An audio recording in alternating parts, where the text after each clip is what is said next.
Hello, everybody. Happy Hump Day, Wednesday, July 22nd, 2026. Hello, Bella. Hello, chats. Hello, lurkers. About to play something that I don't know what this is even really about, but it was on my wish list. It released today. I don't think I demoed it, so I don't know if I'm going to like this, but I figured it looks weird enough that I'm going to try it. It's called The Dream of a Cockspur. The Dream of a Cockspur. At least I don't think I demoed this one. I think this was added to the wish list because of, like, the Horror Game Awards shows or whatever, but shrug. It seemed interesting enough. The price seemed right, so we shall see, shan't we?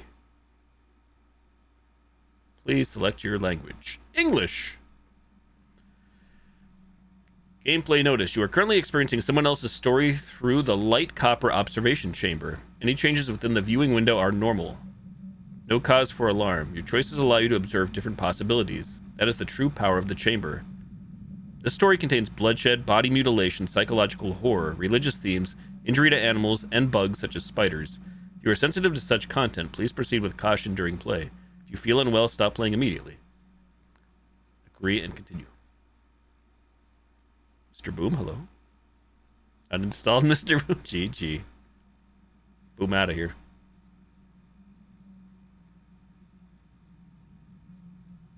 Settings.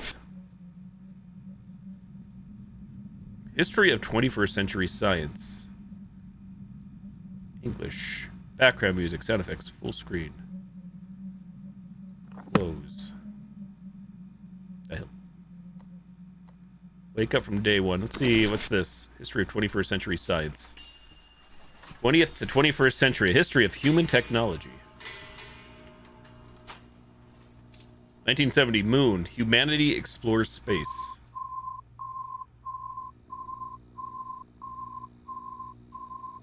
1972, Moon. Our probes have recovered a previously something. Metallic material capable of regeneration.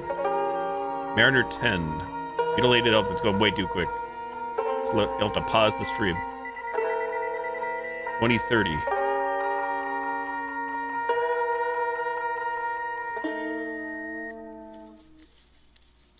Illness spreads rapidly. 2099. 2100. Humanity abandons something. 2133.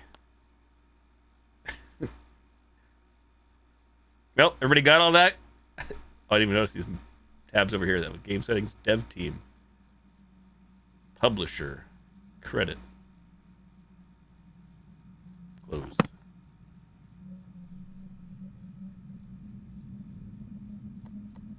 Wake up from day one. Let's go.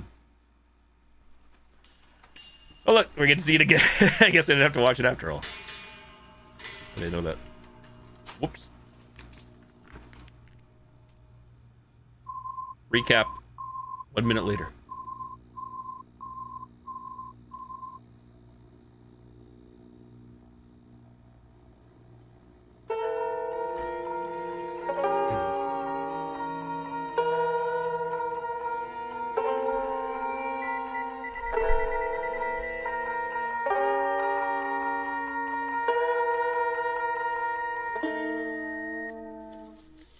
Seems like a horror as old as time. Go to space, bad things happen. The end.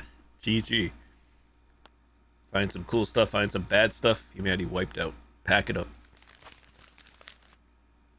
Find something. I do have mouse control, cursor control, clicking. Find the traitor, I think it says. Interact.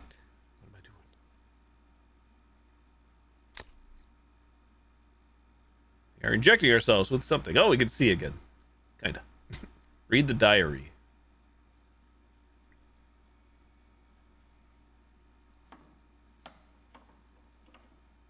You're awake, dear, says Mother.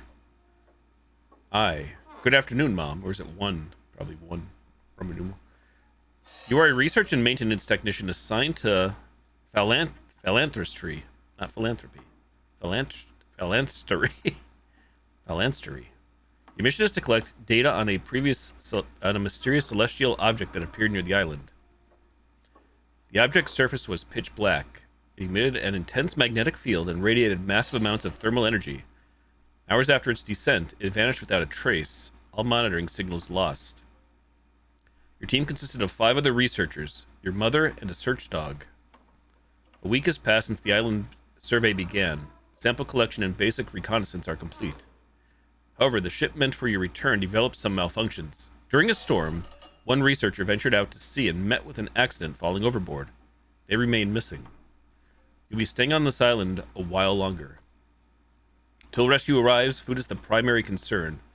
Fortunately, the team leader brought special seeds for such emergencies.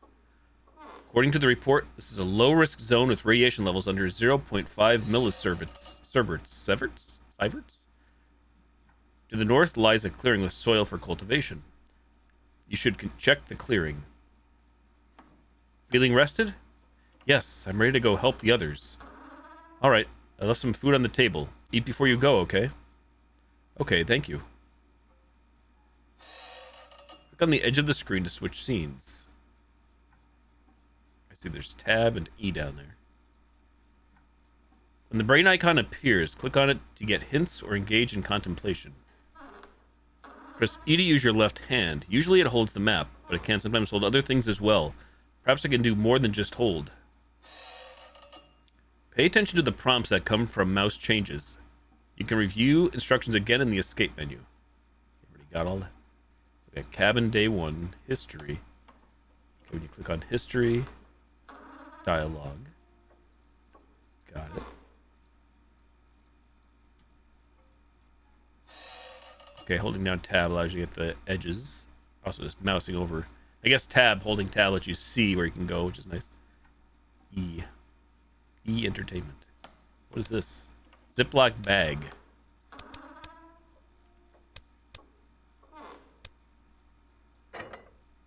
Peanut butter? A knife. Already spread with peanut butter. You have an instinctive aversion to the knife. It's inextricably linked to harm and bloodshed. Spreading something on bread offers some small comfort against the fear. Apply.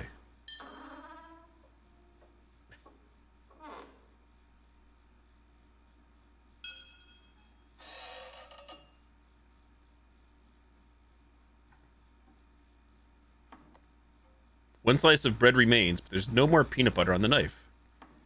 Need to pack this up. No. We have a voice? No. Use the bag on the bread? We do. Packed. Mother says, good child. Achievement. The plate is empty. What did I just grab? What is this? I have no clue.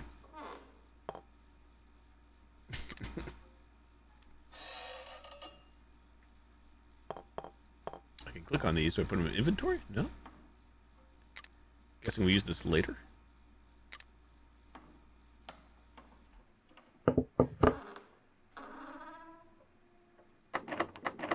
Locked. Okay, so it seems like you can tell when you can interact with something because it turns into an eyeball. Sunlight burns your eyes. Tab shows the ways to go.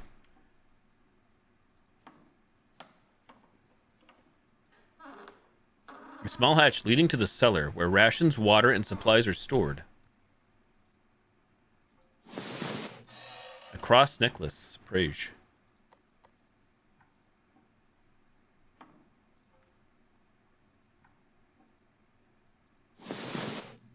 Searching under the pillows. The bed is empty. All your valuables are on the shelf.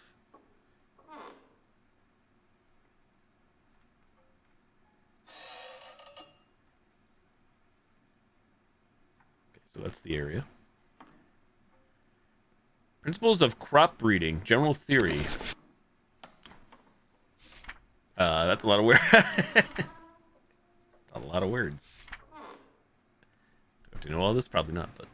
Ultra Seed technology. An Ultra Seed is an artificial crop unit whose organic structure has been reconstructed via molecular compression technology. Unlike traditional carbon-based crops, Ultra Seeds possess high energy density and self-iteration capability, enabling them to provide sustained nutritional supply for closed ecosystems, e.g. deep-sea stations, outer space habitats, with minimal resource expenditure. Historical development. The technology originated during the crystal growth boom period. Initial application, aimed at solving long-term logistical challenges in extreme environments. A single soldier's seed pack could sustain the entire carbohydrate cycle for a mission's duration. Aerospace application. Later established as the standard rationing solution for interstellar voyages and space stations, completely replacing traditional freeze-dried and dehydrated foods. Cultivation environment and ecological remediation. The standard cultivation medium for ultra seeds is the pre-packaged substrate pack. Must be stored in strictly light-proof and moisture-proof conditions until deployment.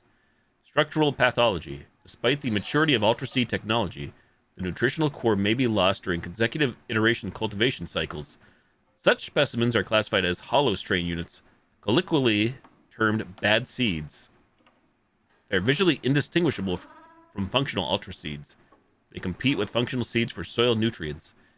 They yield no effective nutrition and are non-viable for continued cultivation. Acoustic detection and screening. Due to the visual similarity, primary identification of hollow strain units relies on ultrasonic impedance profiling. Detection principle. Functional strain. High sonic wave P. Subsequent sections detail various models of ultrasonic profiling equipment. How does one back? Just down, I guess. Okay. The Gospel of Matthew. Any Japanese translators? Assuming from Japanese. There's the brain icon. This is the first time I've read the Gospel of Matthew. It isn't written in English, but I can understand parts of it. The Gospel of Matthew. Matthew 13:37-40. The sower is the Son of Man, whose vast field is the world. The plump wheat seed is the child of heaven, but the cockspur grass is the child of the wicked. The time of great harvest is the world's finale, just as the grass must be pulled out and cast into the blazing fire. On the day of the final end for all, judgment shall descend in the same way. Let's click the brain again. Okay, nothing there. Hey there, Lee. It's true. You find some random stuff sometimes, or play some random things that probably not many know even exist or have heard of, myself included a lot of those times.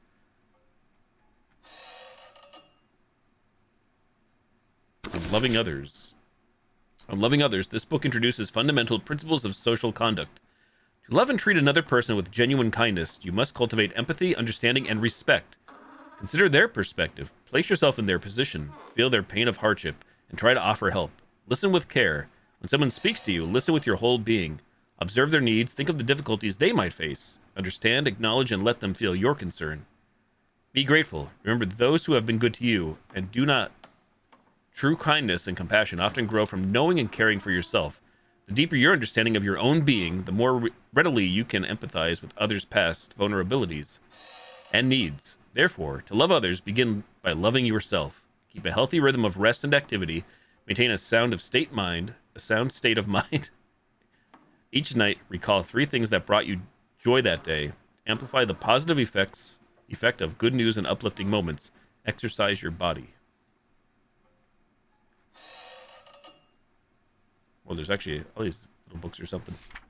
Exam Express. Anyone may read this book. You must use your shallow working memory zone to read the following content. Logical deduction or deep comprehension of the principles herein is strictly prohibited. About the brain test, this examination utilizes the high-speed conduit to measure the transport speed of specific knowledge packets. Do not study material outside your specialization prior to the exam. It will adversely affect your results. Test instructions. Prepare. Adjust your posture. Keep your spine straight and relax all muscles. Breathe. Perform 6 to 10 deep breaths, focusing your attention on each inhalation and exhalation. Start the test. When the exam begins, shift your focus from your breath to your entire head. Clear all mental clutter. Do not let your thoughts drift. Instead, consciously make your mind open. You will understand upon the current's arrival. During the test lasts 2 minutes with 7,000 high-speed conduit pulses per second. You may experience echoes, tinnitus, or scalp tingling. Maintain emotional stability. Agitation will disrupt the current flow. After the test, perform the deep breathing cycle again. Results. Your score is available for immediate retrieval.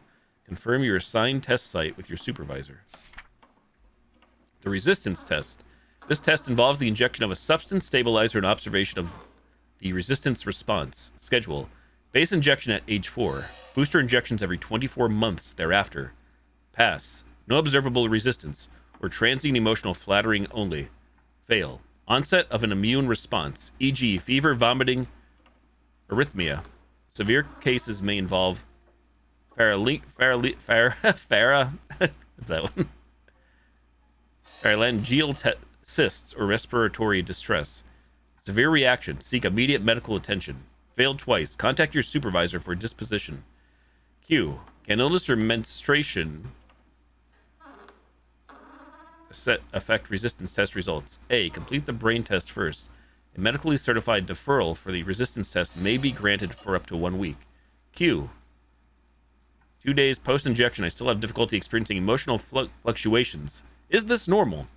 A. Some emotional dullness is expected. However, the onset of hemotepsia, coughing blood, or severe joint rigidity, I can't say that, constitutes a medical emergency. Seek immediate attention and contact your supervisor to discuss the arrangement for your next injection.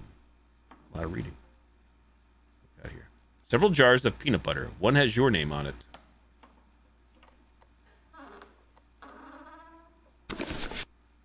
Life at the Manor, 1. An iron singer beetle, I cried out. Those beetles were a rare sight, and for two 12-year-olds, finding one felt like uncovering treasure at the bottom of the sea. Because of their blood-sucking nature, capturing one had to be done with great care. We crouched silently on the ground for a long while, admiring the dark crimson luster of its shell. Jenny picked up a twig and poked at the nearby soil, hoping to find some animal carcass. Looking back, we paid no heed to the warning vibrations of its wings, even praising the delicate beauty of those thin membranes. The next instant, an ear-piercing, razor-sharp screech erupted from the tiny creature at our feet.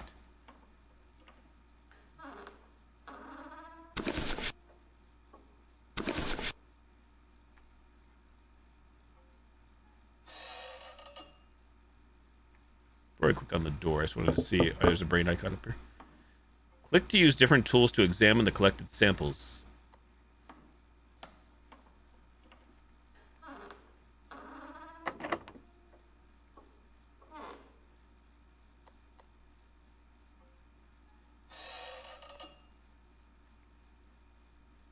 I forgot to look for the brain icon, so I was just curious. Oh, I also missed this. Shunna's notebook. 4 digits. Sus.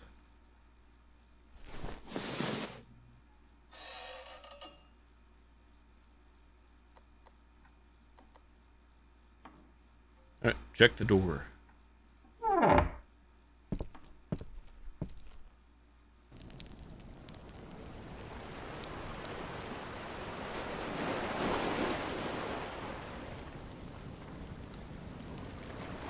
Given was sitting on a log by the sea. Talk to him, leave. Hello, Ben. You approach a tall, robust man whose hair is already streaked with gray. Your team leader, Yevin Nabazankov. Judging by his heavily lined face, he must be around 60. Hello, Yevin. Is something wrong? The radiation detector is malfunctioning. Won't power on at all now. I thought we wouldn't need it. The other crew members wanted to monitor the ambient radiation levels while we're stuck on the island. Well, being cautious is good. It is. He offers a weary smile. I'm just worried everyone's nerves are stretched too thin. We'll wear ourselves out. You take stock of your own condition. Sporadic, intense headaches and heart palpitations. The headaches weren't caused by the ship accident. It seems a far more terrifying event triggered them, but you can't remember a thing. It's like a forgotten nightmare. Only when you catch a fleeting corner of the memory does your heart pound violently. The rest of the time, your mental state is fine. Don't worry too much about me. By the way, any leads on the ship's situation? This is something only the two of you know. The ship didn't just break down. It can't start because the engine was sabotaged. Somehow, you're convinced it was an act of deliberate sabotage. Yes, but we could not dwell on it just yet. I want to. Yvonne is just a rather tight-lipped person. He won't tell you everything all at once. You need to go find clues yourself. I understand. Thank you. Let's change the subject. I set up the shed again. Same spot as before, just keep heading right. The detector's on the shelf over there. You might need some tools to open it up.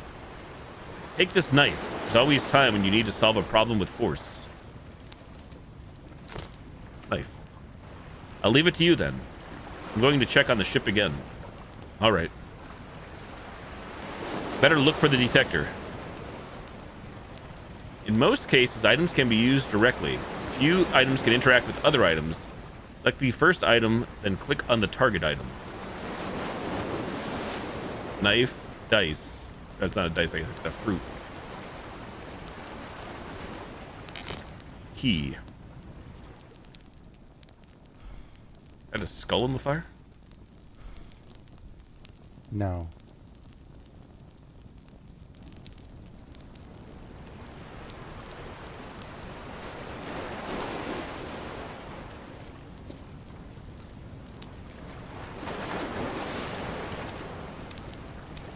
We got bread, knife, key.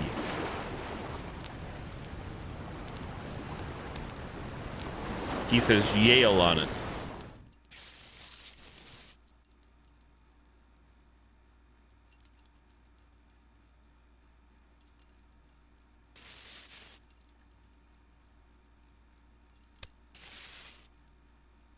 You grip your knife and start to raise your arm. The spider immediately assumes an alert stance. No, that's too dangerous. I need another way. Hello there, think. Put the knife down.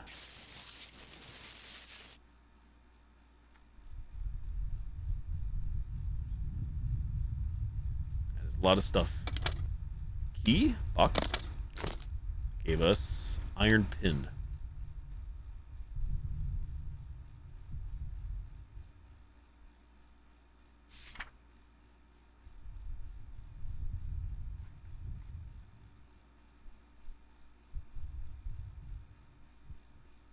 Apparently there's a question mark on my hand, but I can't grab this detector, whatever this is.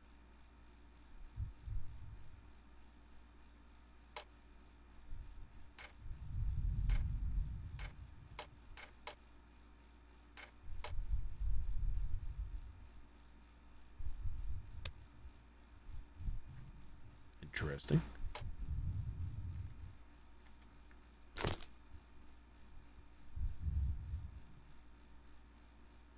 Family.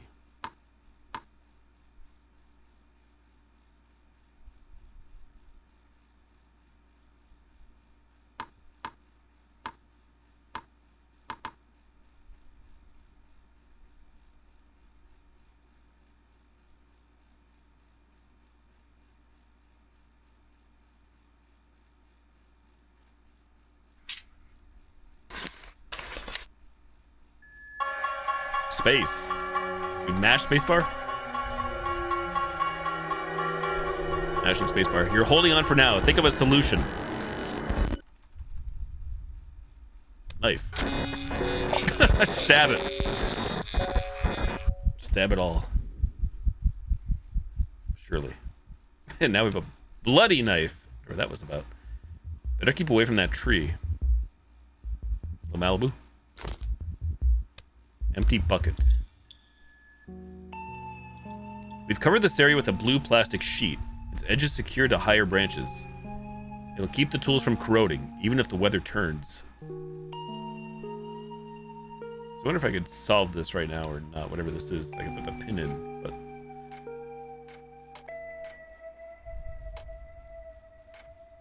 Do we need like a pin for all these? Can I move all these? Yeah, I can. Oh, I see it's moving up top. Hold up. What does it mean?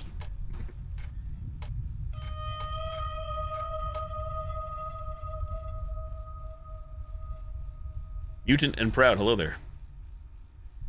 You're welcome. Thank you.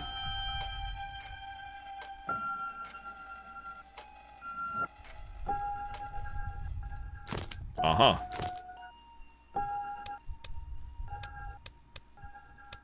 Screwdriver handle. Tool rack, day one.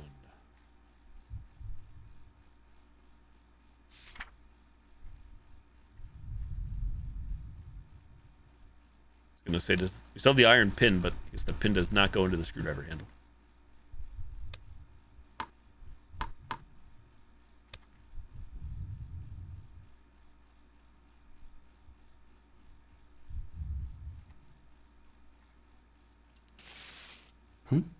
No.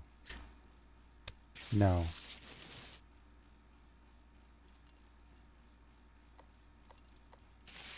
You Lead another way.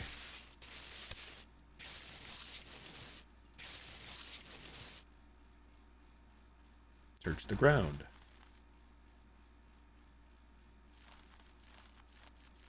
Ants and the beetle, I think.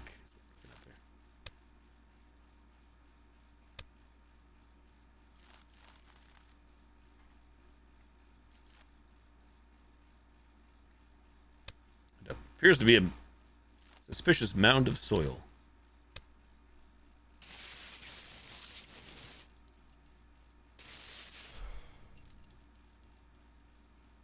Anything else here to interact with?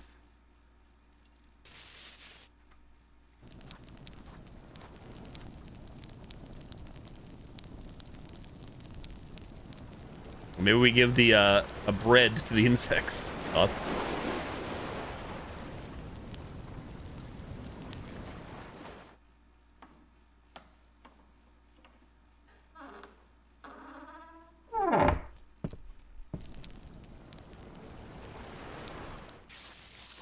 Here, have some bread. No bread? Bread?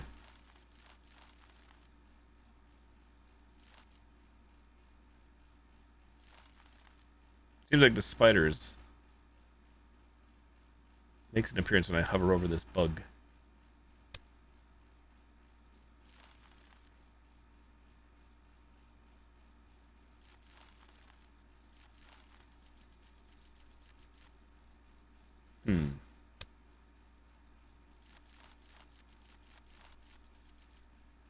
Not the knife. Not the bread. Oh, wait. I used the knife on the bread. Now we have bloody bread. What does one do with bloody bread? No. You don't want the bloody bread?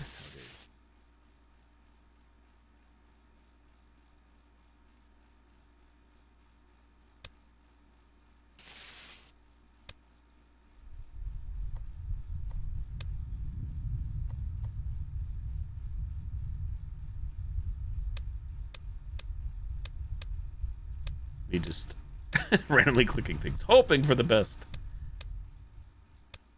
And failing.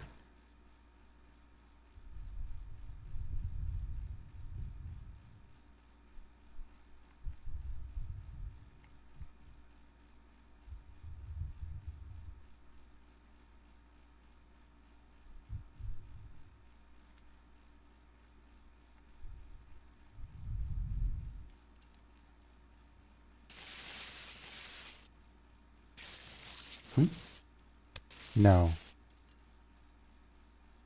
Bloody bread.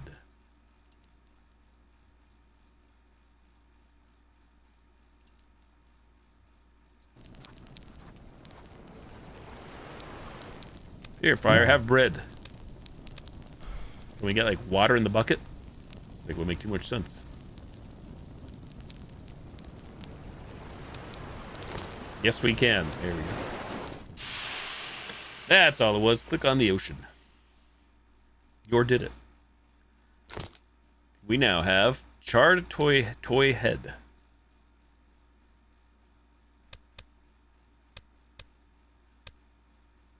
Nothing else here. Do we take this back to examine, or do we give you to the spider too?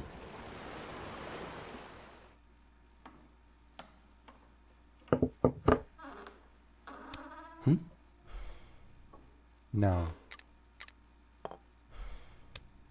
No. Guess that's not it. So we have no samples. Sample check.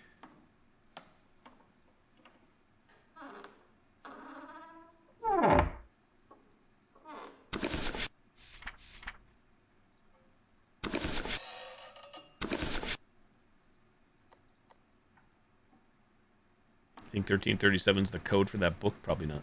Too easy.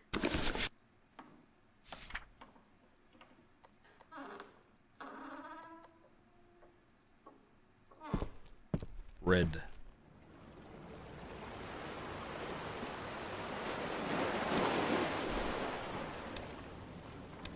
Would you like a charred head spider thing?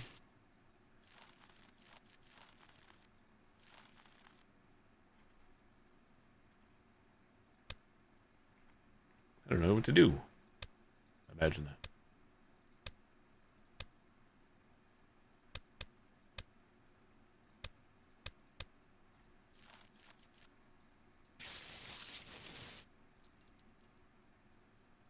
So we can interact with this family. Do we put the head on this? Aha. Still missing a head, though.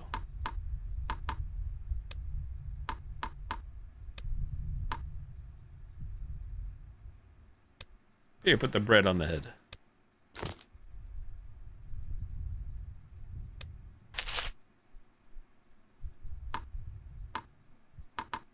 I don't know if I'm supposed to be able to do something with this as is. Makes a sound effect when I click it.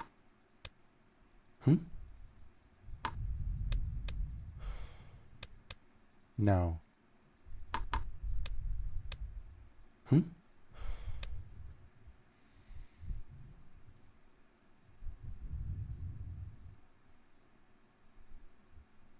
It's like a clue or something here. Obviously, arachnid, spider.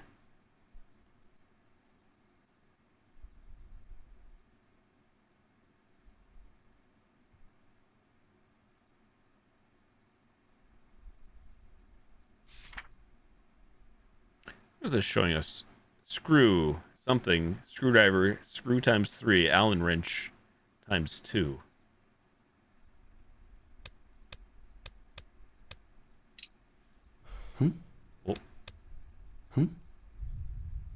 No. We have the screwdriver handle. Somehow the iron pin allowed me to pop the cover off.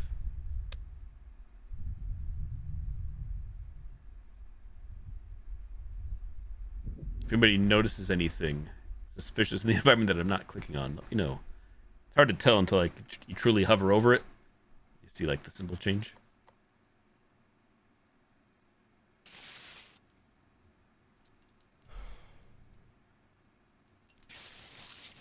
No. Got something to do with this. Do I have what we need?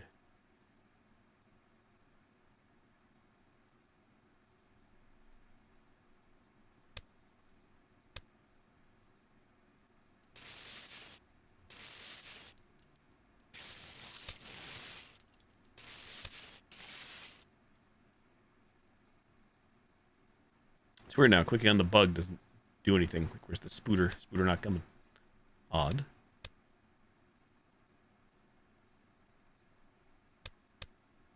Oh, wait. What happened there? Oh. I put the bread there. Aha. Bloody bread. Putting the bread in the wrong spot. Ad's out of here. Okay. Severed hand. We have a screwdriver tip. Okay. We have a head. Progress.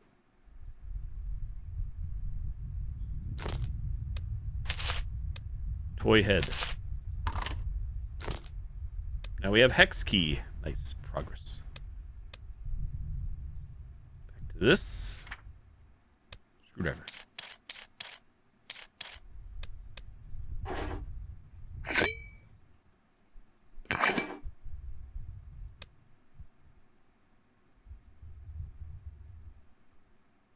Why are we afraid? What's happening? What is this? Use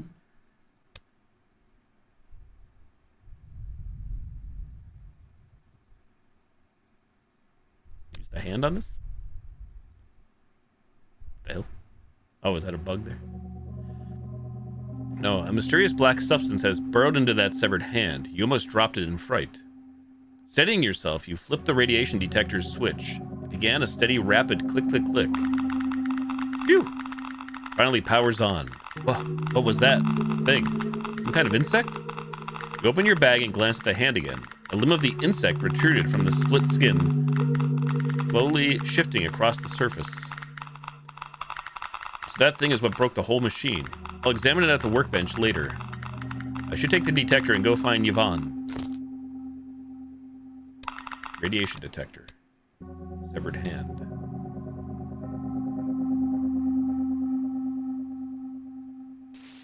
Be like a hand.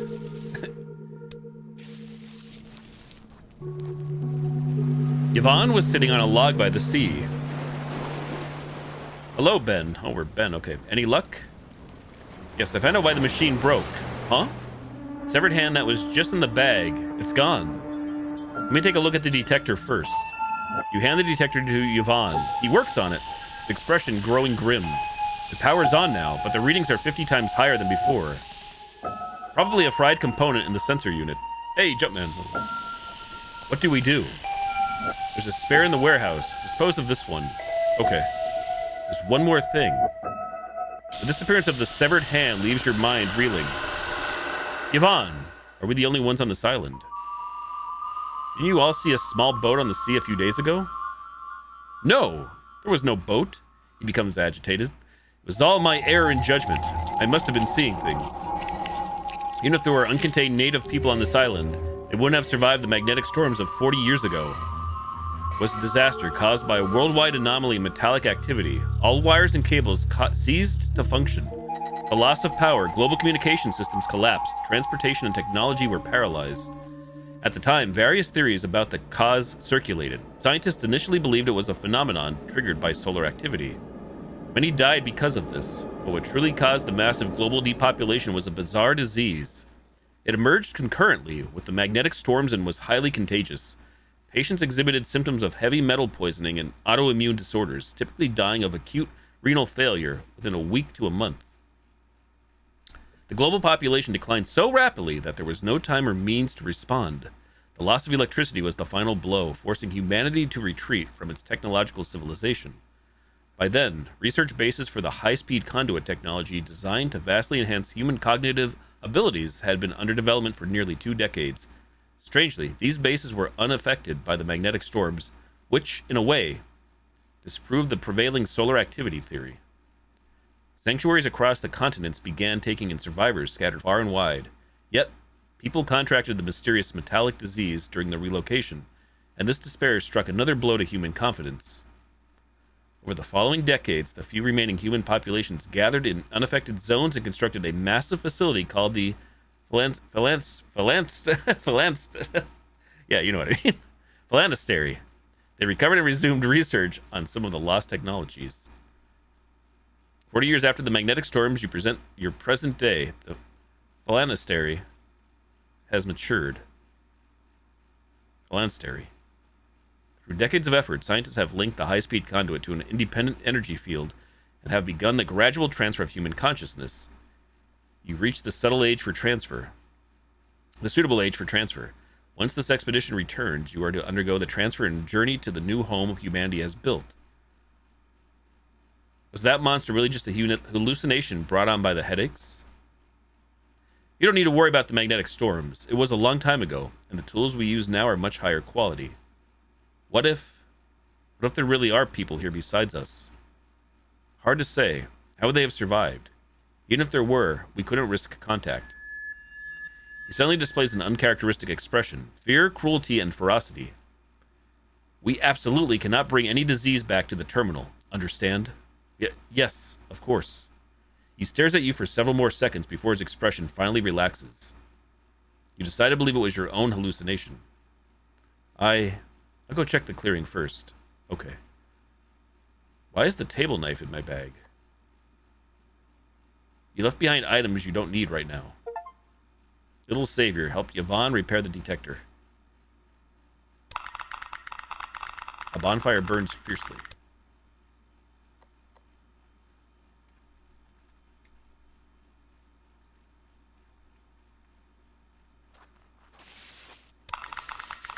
Grotesquely oversized arachnid blocks the path to the clearing.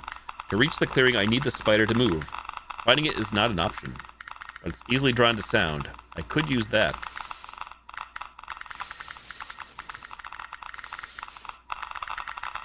Aha. Goodbye, spider.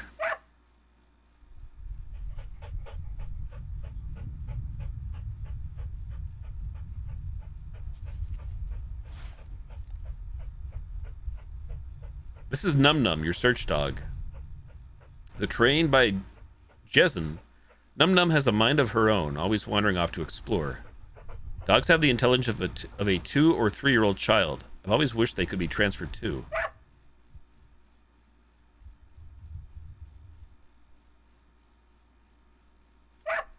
Num Num happily trots away.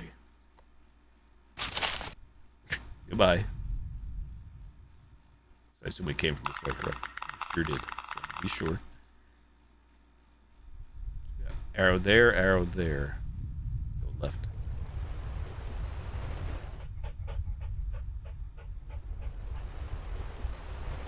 Shauna and Jezin stood talking by the cave where the ship was anchored, a bucket of fish at their feet.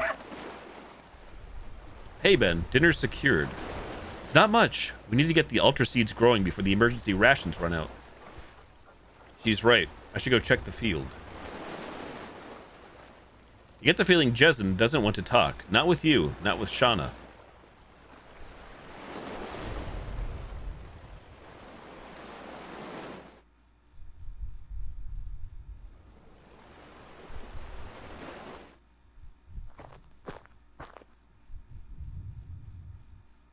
Kingsley, you're here. Good timing. Take over for me. Get these planted. What am I supposed to do? What about you? Do I need to teach you everything? The crates are already here. Look carefully. These are intact seed packets. Check each one for damage, then place them in the soil one by one. He didn't leave after giving instructions. Instead, he stood there watching you. Yo, got a shadow. Hello there. Good evening.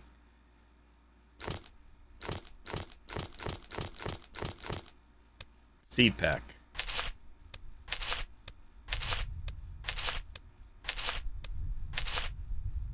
Just as you finished the first batch and prepared to move to the next, Kingsley suddenly seized your wrist.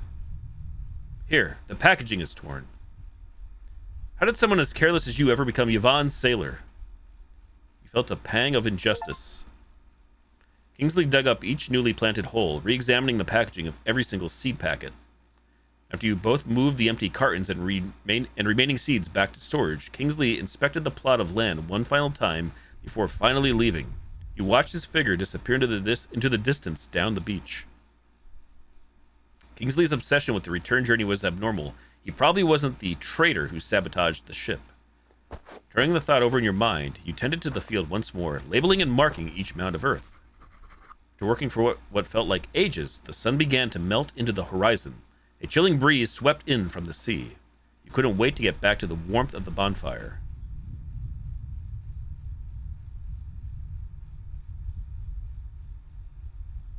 Go talk to these fools. I guess not. I guess not. Bonfire. The spider, lured back on its web, is now feasting voraciously on a piece of inert metal.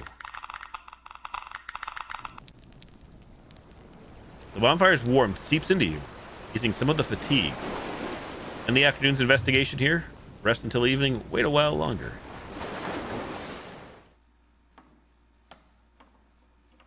I guess that's probably it. Now, just looking. Sneaking a peek. Rest here until evening. Bathe in the setting sun's light. You begin to feel drowsy. All the time.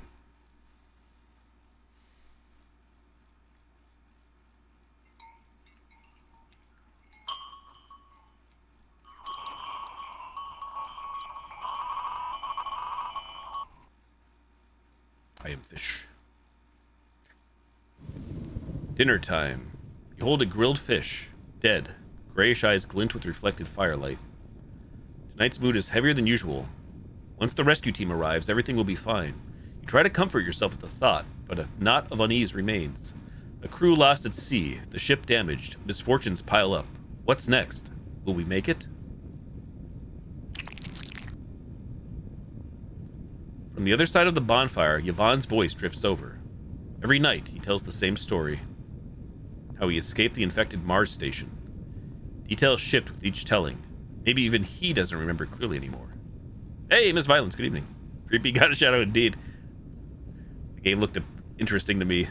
AKA creepy. I saw no meteor on my way out. No signs of an external impact on the station hull. So it was someone inside? No way to know, he shrugs. The others were too badly hurt. They told me to go on ahead. At least you're here now, right? Your fallen colleagues would be glad for that. Yvonne falls silent, his gaze turning toward the dark expanse of the sea, as if that were the vast cosmos he once had to journey into alone. Only the sound of splintering wood remains. And dinner. Time to turn in. Ben, I hope my demeanor earlier didn't alarm you. It's okay. Oh, we could actually still wander off. Yeah, the spider's gone. I'm snooping. Num Num, you'll sleep by Shenna's bed tonight. It'll help her rest easier, understand?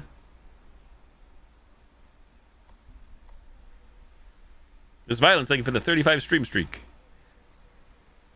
It's too dark. Maybe come back during the day. Woods are too dangerous at night. I'd better stay in this area.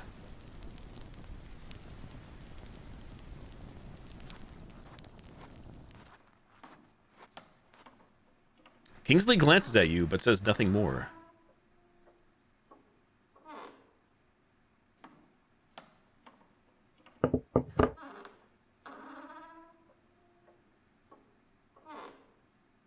Shenna sits on her bed, absorbed in her notes, punctuated by soft coughs.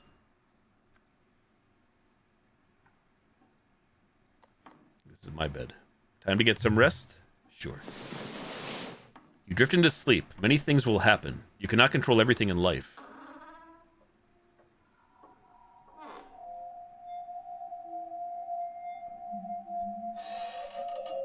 Woman's voice. Ben, what do you see?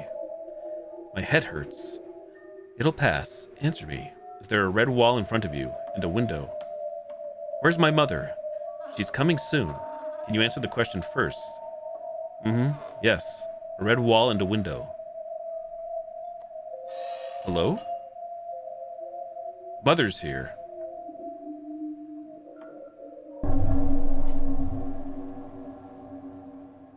Hi, Mom.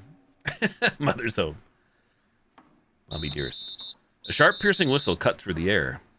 What's that? Who's whistling? Open your eyes. Just turn up at the bunk bed.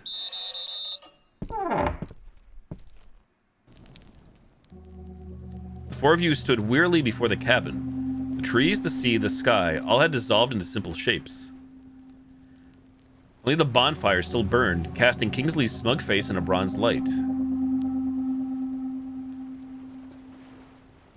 Everyone, his stern eyes scanned each face, finally settling on Yvonne with unconcealed pride. Last night, I conducted a thorough inspection and repair of the ship's propulsion system.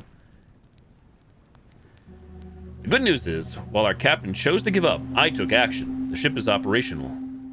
Really? Murmurs of surprise and doubt rippled through the group. Yvonne's face was a mask of shock, fear, and fury. You stole the spare key. I gave orders. No one boards that ship without authorization. I did what was necessary. Regardless, please follow me and see for yourselves. Under Yvonne's accusations, Kingsley seemed tense. He strode quickly toward the dock. The others followed.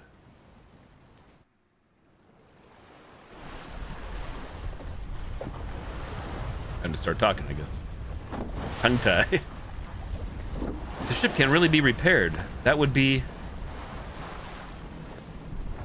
as long as I can get back.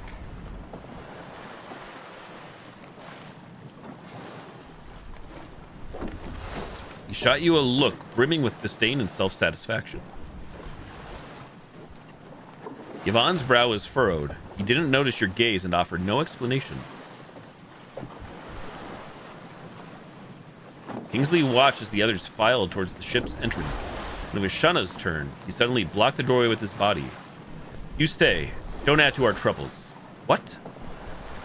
You're not a sailor. You don't know ships. You'd be useless on board. I have a right to know the ship's status. Cough. Her agitation triggered another violent coughing fit. Kingsley glanced at you, then shifted his weight slightly. A clear signal for you to board first. Jessen stands by the stairs for a moment, watching. The moment you step inside, he walks down. Shunna, stay outside with me. And he climbs off the ship. You stand there for a second, not quite sure what just happened. Kingsley just snorts. He slams the door, locks it, and storms up to the deck.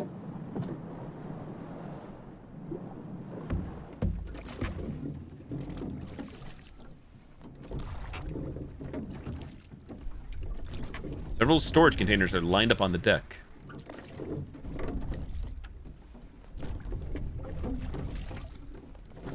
That's weird. It's the eyeball icon, but it's like, don't look. No look. The captain's helm. Inside, a communication unit. The very one used to send the distress signal. Hey, Nachos, what's up? Thank you again for the gifts.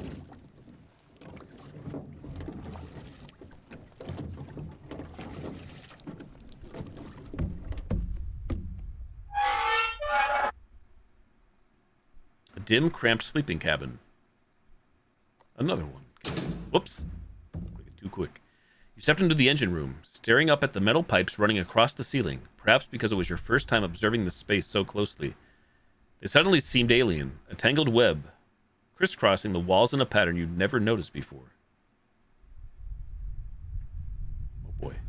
The gauges look normal. Thinking like puzzle time.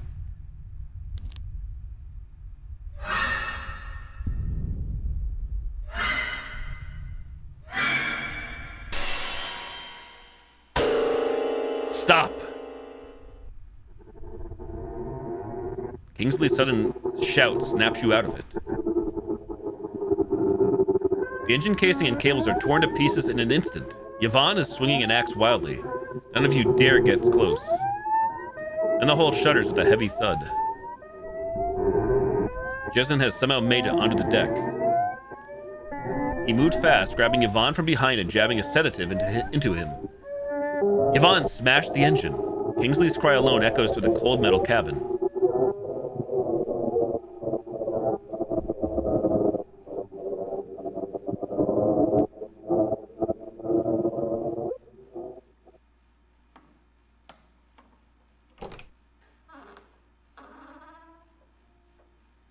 Jessen proposed locking Yvonne in the cellar. The others agreed.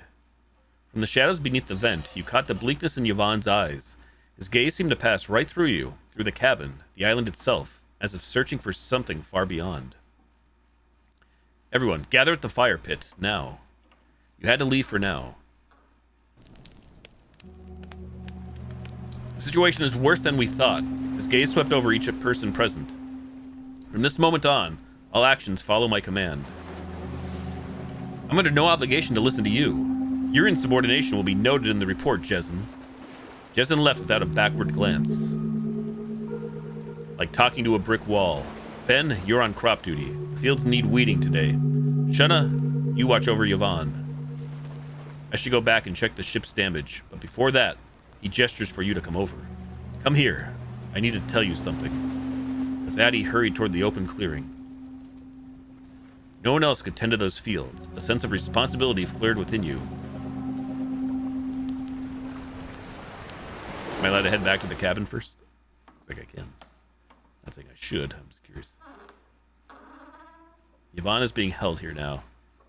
You want to calm him down, but you're afraid. Or maybe you just don't want to face him. In the end, you do nothing. Is that journal still here? It is. Shunna's notebook.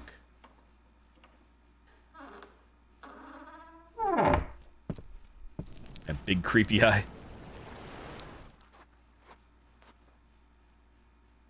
The papers are back. Several notes were pasted to the tree.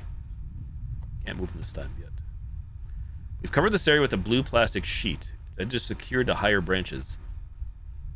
It'll keep the tools from corroding, even if the weather turns. The plants here were trampled flat. A narrow winding path led deep into the woods. Your map has been updated. I see. I see. You stare at each other. Neither of you says anything. Maybe you're both still shaken from this morning. The weight on my shoulders just got heavier. Ben, you'll be in charge of the fields from now on. You nodded. A few sprouts were already pushing through the soil. In the old world wheat fields, There was a type of invasive weed that looked almost identical to the wheat. Because it steals nutrients, it had to be removed. Ultra seeds have the same problem. No matter how we improve their soil, they produce plants that look identical but contain zero nutritional value. I know. We use ultrasound to find the fakes. Correct, he raised an eyebrow. Greenhouses usually have large-scale ultrasonic equipment. We don't have that luxury out here, so we use this portable ultrasonic pen. The higher the seed's quality, the higher the return frequency, meaning the higher the pitch. Take it. Take up any seeds that return a low pitch. How low is too low? That's my question. The lowest ones. We need to preserve as many ultra seeds as possible. With that impatient reply, he left. Alright, guess we're on our own.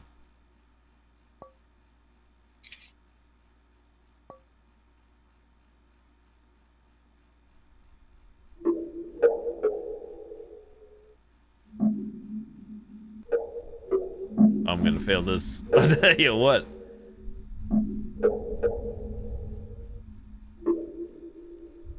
I was thinking it was gonna be like mousing over and like it would just make an audible sound, but I have to move this and click.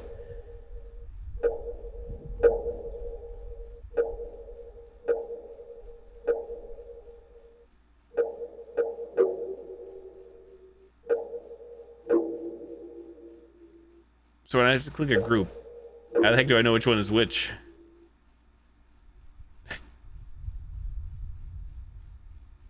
Also, I right-clicked where to go there. That one sounds low, no?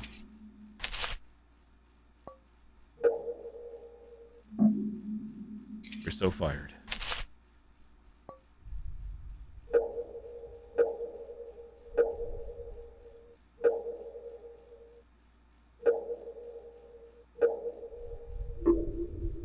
Low one. Get out of here, you. Low.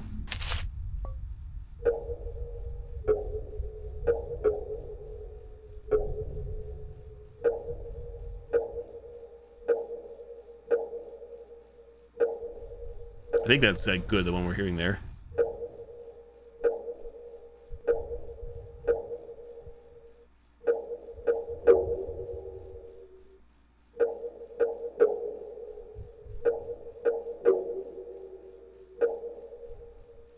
I feel like it might be this top one here. Getting rid of it.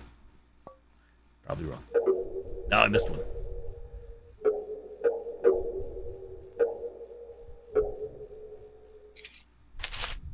The crop. Not sure if this actually matters, but I feel like it probably does.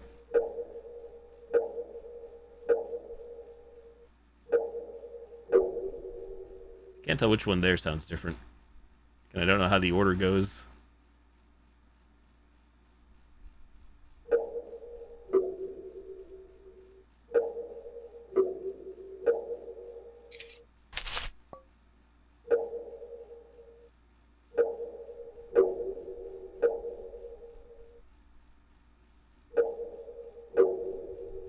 I think it's this one here. Diesel one.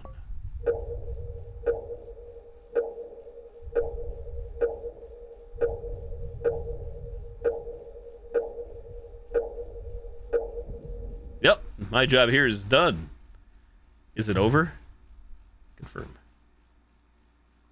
After finishing the work, you regained a little control over your focus.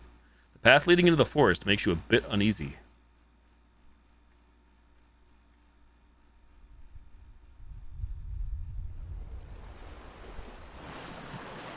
Kingsley locked the ship up.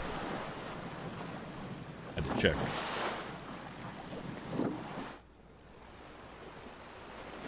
Alright, trampled path, here we come. New area. We have a fruit. We've obtained fruit. Shunna, what are you doing here? Ben? Yvonne doesn't need a patient like me looking after him. You don't look like a patient at all. You should go back and rest at the cabin. You don't look like a patient at all. Thank you for saying that. I do feel much better when I'm out in the woods. Shunna pulls a perfectly cube-shaped box from her coat. What's this? I found it nearby. It seems to be some kind of puzzle box. You look at the concave design on the surface. It feels familiar somehow. On the shelf, on the tool rack, in the soil. The soil. You can't seem to remember. Seems to be missing a few parts. Have you seen anything that might fit? No. Let me help you look. No need. Please, I'm also curious what is inside. Shenna let out a sigh and nodded. Num num. Salmon puzzle box. Talk. Looks like there are 3 pieces missing. She shakes the metal box. Something slides and rattles inside. We have 3 ways to go. Let's start with left. Now we go down or right. Whoa! Ow! Ow!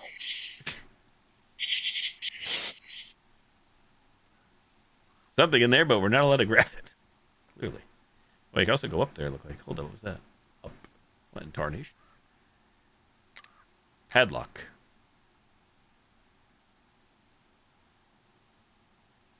Could be placed in those 3 parts? What is this?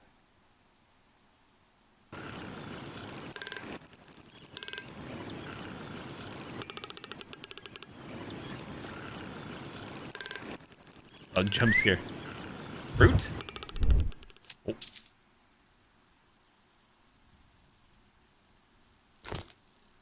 We obtained puzzle component. Go to the right. Meng, M-E-N-G. What do we have here? Forked branch.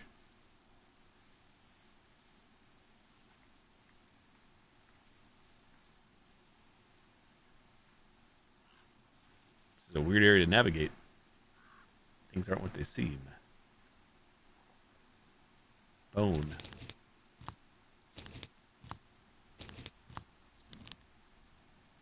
Whoa. Wait, could I have grabbed that there? I guess we got it. Bone toy.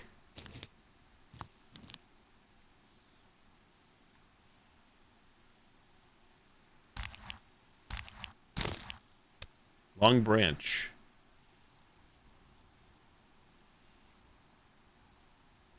Oops.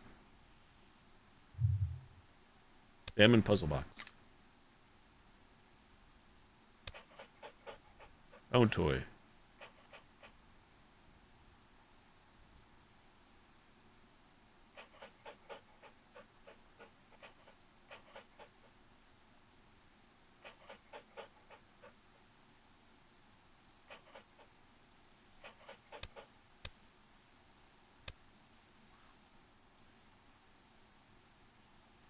So when I click on Bone Toy, Num Num follows it. Only on the screen, I think, though.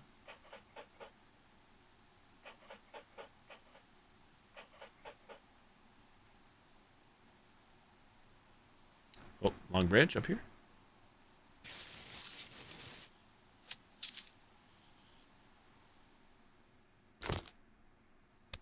Puzzle component. Again.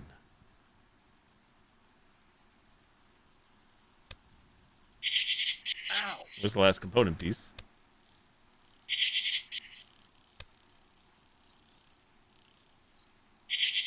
There's a rubber band in there, too. Band of rubber.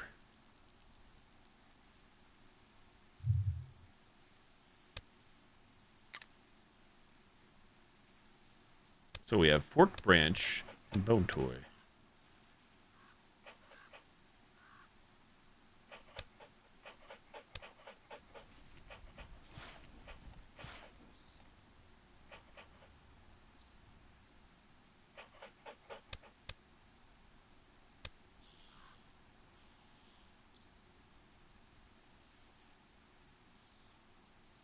And figure out what screen I haven't been on, or what I did not click on. Padlock there. So we've got to figure out how to get into that. Oh, we probably, hang on. That rubber band. Can we just grab it in here quickly or not? With a forked branch to make a slingshot? Ow! I guess not. Ow! I guess it's not that easy. Ow!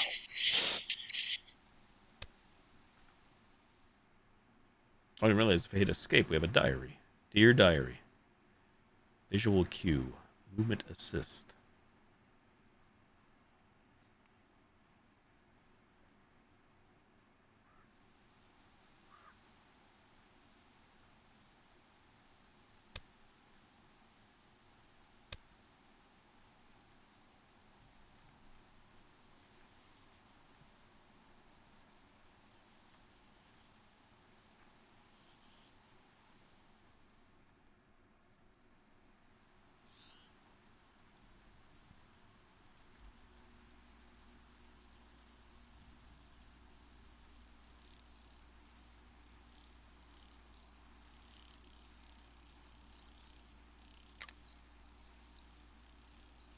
Let me guess. The key is going to be in that mystery box.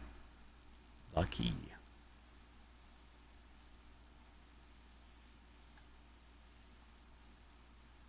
Shouldn't I was waiting for you to solve the puzzle. Leave? Stay. Wasn't sure if we had to go back. Guess not, based on that. Wait, where did the dog go? Where did Num Num go? Num Num?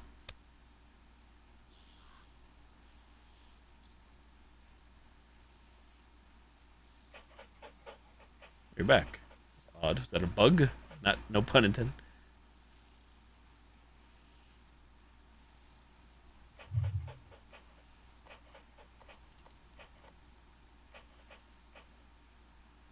Oh. Now you followed me that time. This is gonna be bad.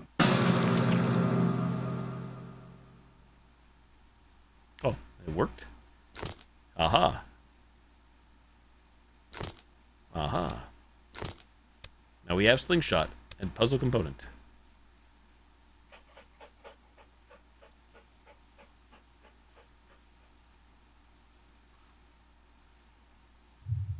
Salmon puzzle box. Hey there, Stitch. You fit the final component into its groove. A crisp click echoes from within the puzzle box. Metal ball slides out onto a surface track and is gently held in place at the starting point by a thin rod. Shunna tentatively shifted a few of the iron pins that served as the code. Several metal rods blocking the ball's path retracted with a click, but a few others sprang up in their place. It's a little game about guiding a metal ball to the end. Want to give it a try? Oh boy, oh boy.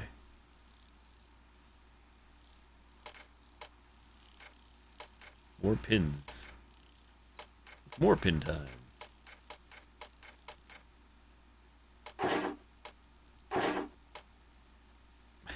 How does this all work? I click and drag the pin.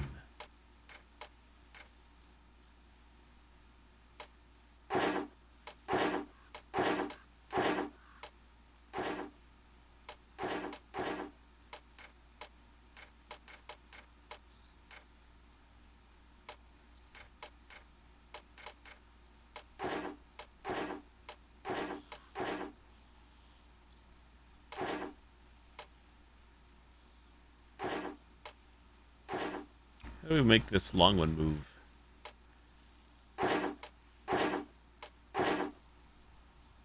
I ask myself.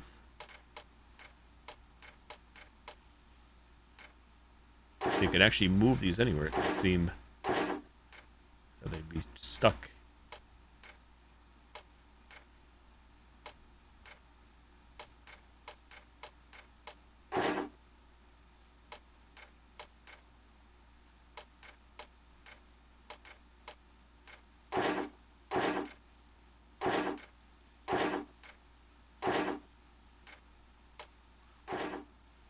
So, like, I see those ones are all slid out now, so how the heck do we make these vertical ones move, or how do I do anything here? How does this work? I think I can only click on those pins.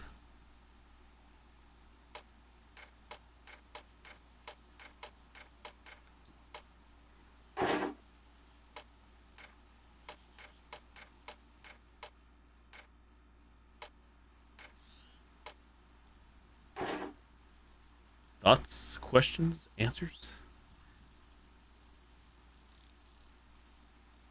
Am I missing something? Putting this in any of these spots doesn't seem to move it.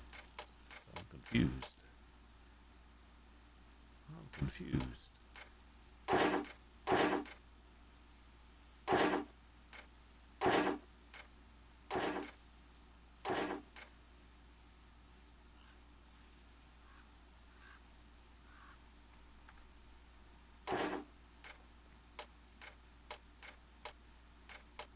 I don't understand. How do you move the vertical ones? They're not even like trying to move when I put anything anywhere, it would seem.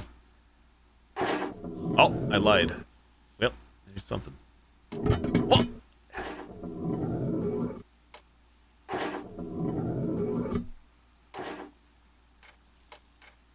I lied.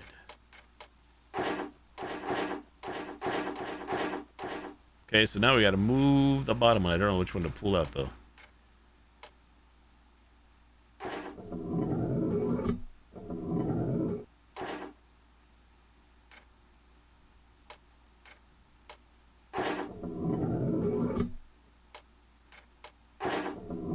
Aha, there we go. Inside lies an intricately carved silver key. It's beautiful. She carefully traces the carving on the key with a finger. You stay silent. On this island, where there is nothing but stone and withered grass, anything intricate only fills you with unease. You remember the white door not far away and tell Shunna about it. Right, there's a door there, but that place. She hasn't said it's an old-era lab, abandoned and dangerous. Then maybe we should... Just opening the door shouldn't be a problem. She gives a sly smile. And if we can find some leftover research inside, what do you think? A key, a door. It feels like fate. We shouldn't pass up this chance. Alright, if it's just a door. Excellent. I'll wait for you at the lab entrance. Cough, cough. Do you have your medication with you? No. Why? We won't be long. Is it really okay? You remember the slingshot in your hand. You made it from Meng's grave marker. At least you didn't use it to bring about more harm. Lab key. Oh, it's auto-clicking. Oh, put that back.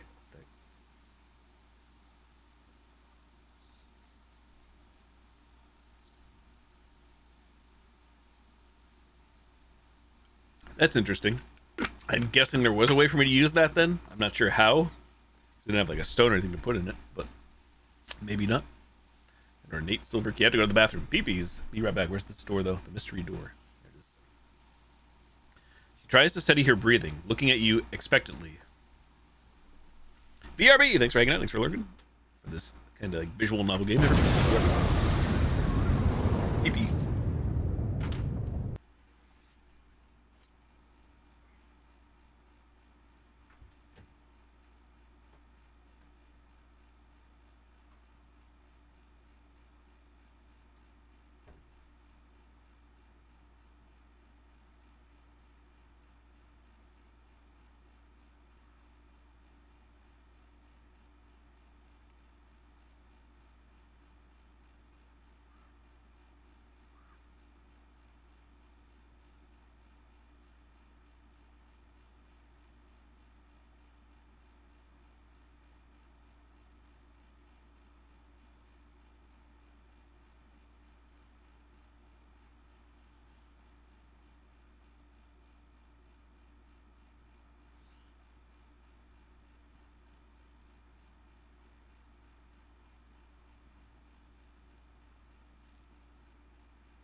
And I'm back.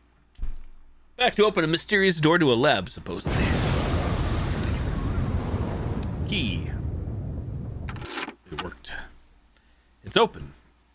The sound of creaking hinges, a long-contained odor invades the nostrils.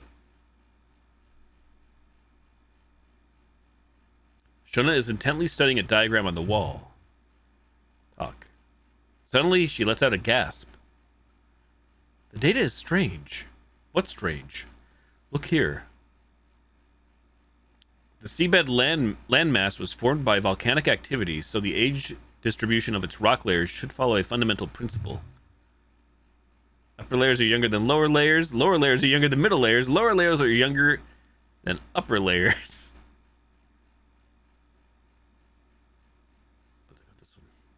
That's right. What this diagram means is an ancient vein that should be buried deep underground has appeared above younger rock layers. The report stresses no evidence of significant tectonic activity in this region, meaning it wasn't pushed up by earthquakes or volcanoes. Have the rock layers inverted? No, not inverted, because the vein is still 100 meters underground. It's just that an equally ancient vein has appeared on the surface. The rock layers are arranged in an old sequence from top to bottom. It's practically impossible. Ben, what do you think? Vein surfaced by itself. The data is wrong. Is that really a vein? I'm going to go with that one. Shona's eyes widen. Or it could be something else, like an extraterrestrial object that landed in Area 4 and was mistaken for a vein. This thing that appeared out of nowhere didn't come from within, then it must have come from outside. But the vein area is enormous.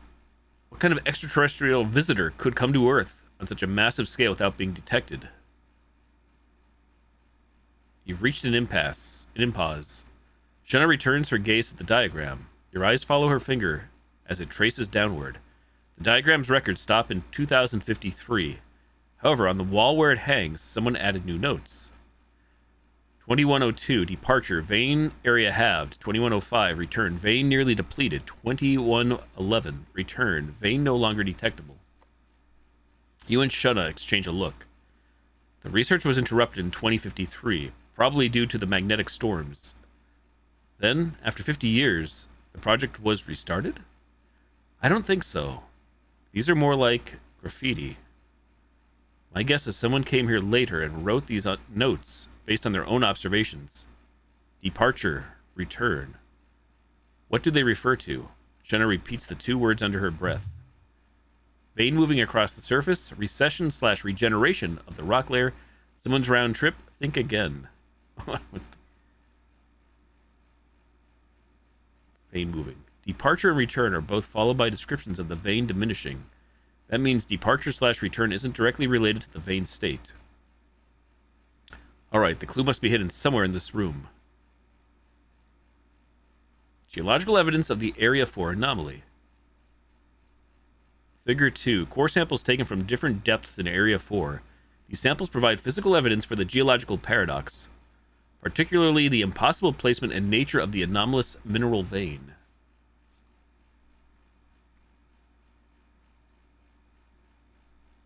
Submarine geological profile, Area 4. Figure above illustrates the paradoxical geological strata of Area 4, located on the eastern edge of the Kurika-Makata Trench. The structure points to an unknown process capable of rewriting the geological record.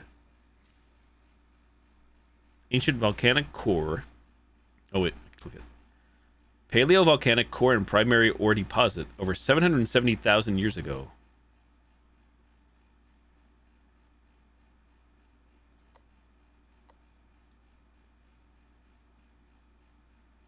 Pleistocene bedrock, approximately 10,000 to 770,000 years ago. Anomalous vein, approximately 150,000 years ago. This line is marked in red.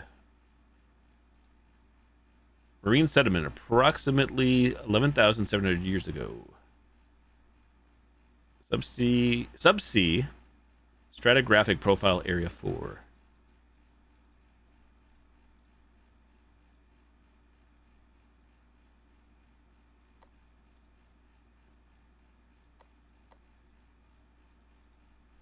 Clicking all the things. Beneath the poster, several lines of text are scrawled in large characters. Okay, this is what we saw already, right? I do believe. A large distribution box. There seems to be a door behind it. Ocean Research Base Interface. Overview. The third Subsea Geological Research Base, abbreviated Subsea 3, established in 2003, primarily conducts research on crustal activity, marine environments and simulations, and interfaces with the Subsea Magnetic Research Institute. MRI? Exit checkpoint. Why call it exit checkpoint?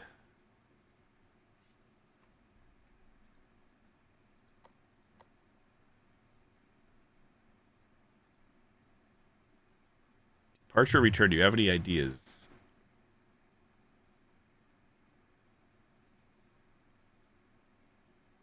Departure and return are both followed by a description of the vein diminishing. That means departure return isn't directly related to the vein state. Alright, the clue must be hidden somewhere in this room.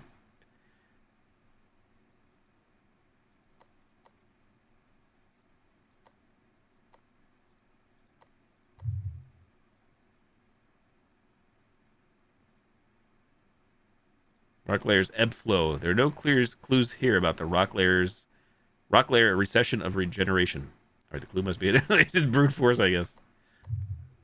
Someone's round trip. Why do you say that?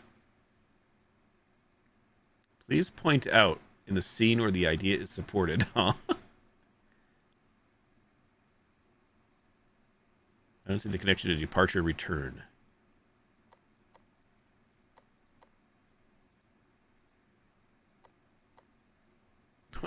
Please show your homework. Oh yeah, what am I doing?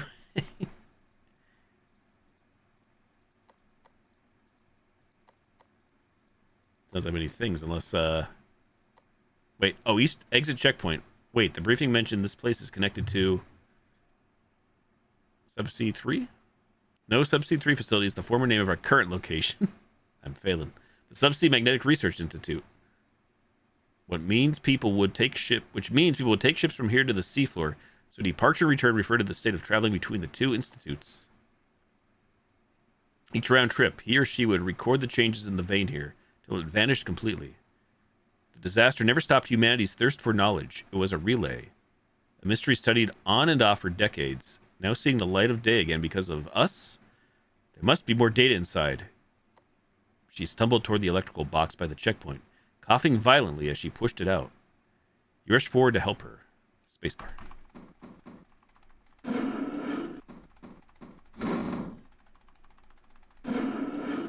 Like the old Dead by Daylight days.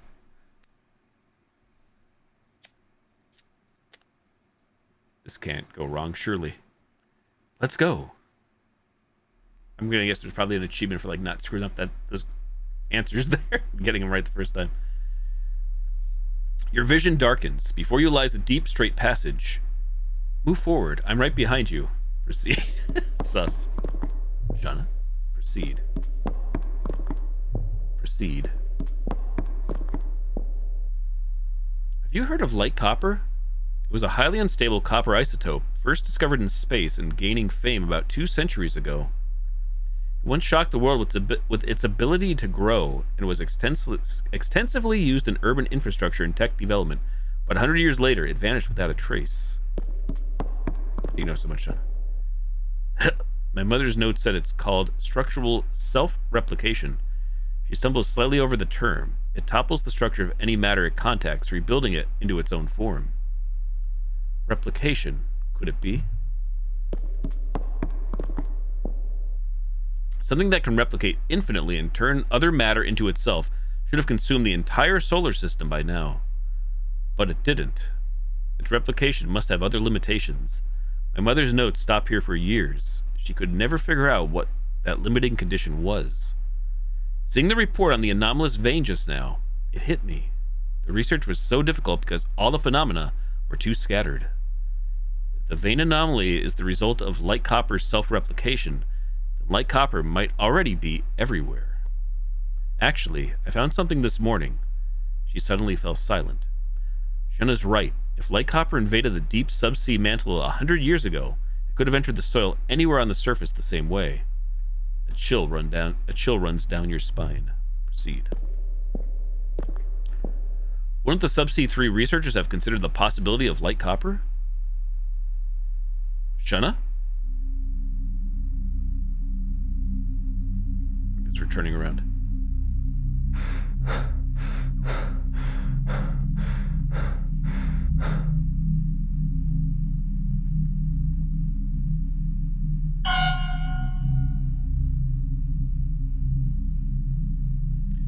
You gaze into the cosmos. You are foolish and insignificant. You became us.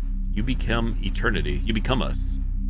I did not, Nachos. No, not yet. I haven't played since 2 weeks ago. The Doom DLC. You gaze into the cosmos. You are foolish and insignificant. You become us. You become eternity.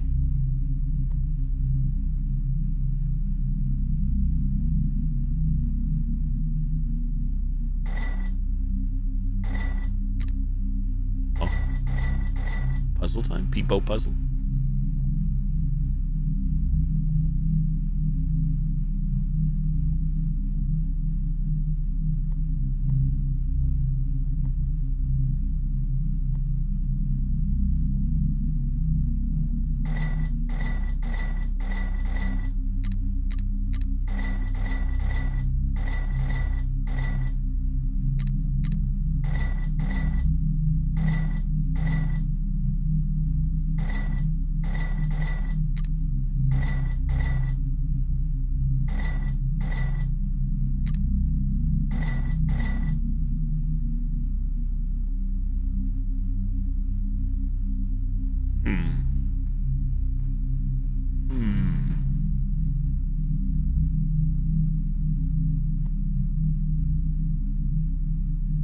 Supposed to be a clue here?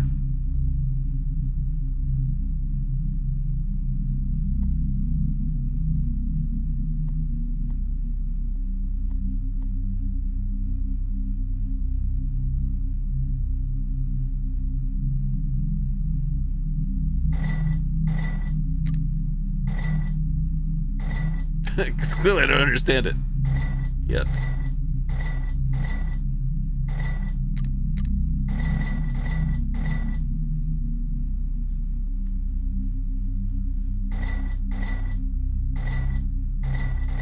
Were there 3 options?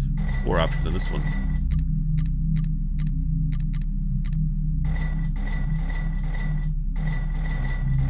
Four, 3, 3, 4 possibilities, I think.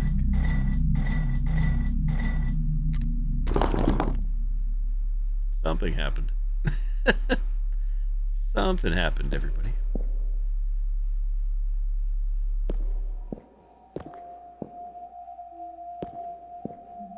Mr. Meat? Is that you? From that game, Mr. Meat?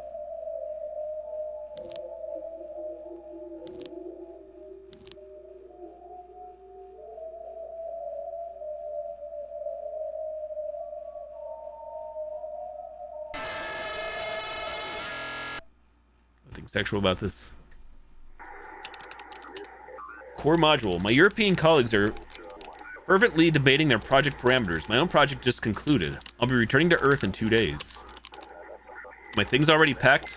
I'm left bored, drifting between modules. Hey, Maria, can you come to the mess? Jurgis's voice comes from behind. Status on the magnetic field. It strengthened slightly since yesterday, but the energy remains highly unstable. Good. Continue monitoring. Calculations indicate the energy will peak around 0500 hours. What happens after this? That is entirely unknown. Copy that. Unlike us, with our halted project, the rest of the station crew are busy with their own work. Hello, Maria. How may I assist you? Environment data, project discussion about the high-speed conduit leave. High-speed conduit. Odin, what are your thoughts on the high-speed conduit? I find the technology profoundly impressive. The conduction speed of human neural signals is approximately 128 meters per second. I think that's what that is. Yet, aided by the high-speed conduit and utilizing light copper's instantaneous conduction, The speed has been elevated to a staggering 30,000 kilometers per second, 1/10 the speed of light. Remarkable, no? It pauses.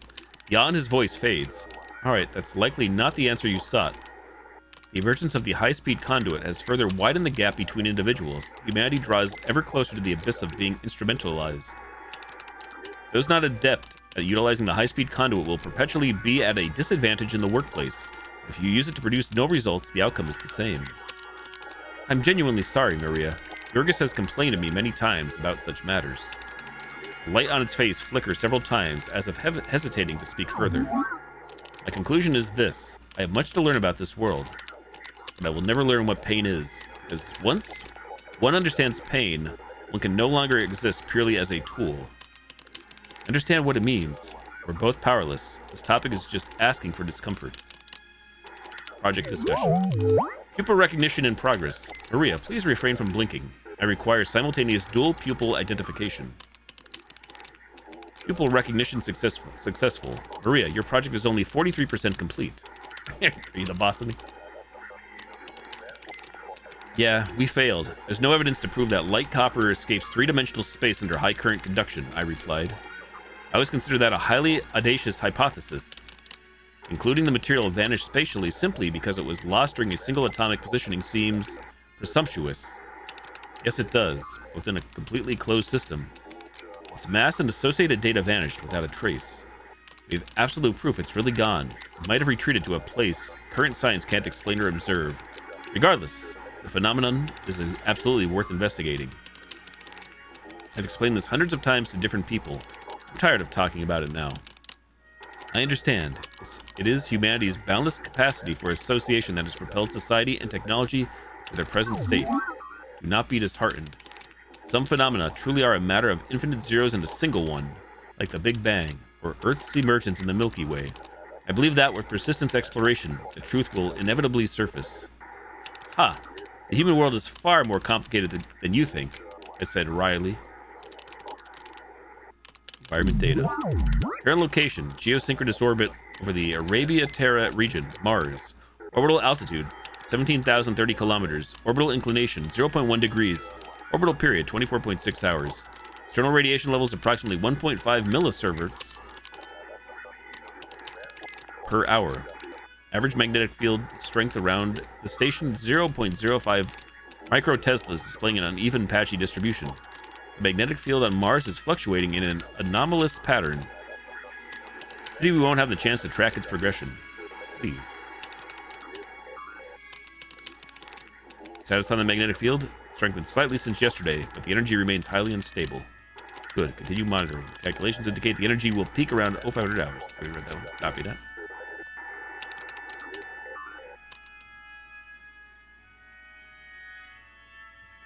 Puzzle mechanisms designed to help people relax. Computer is off.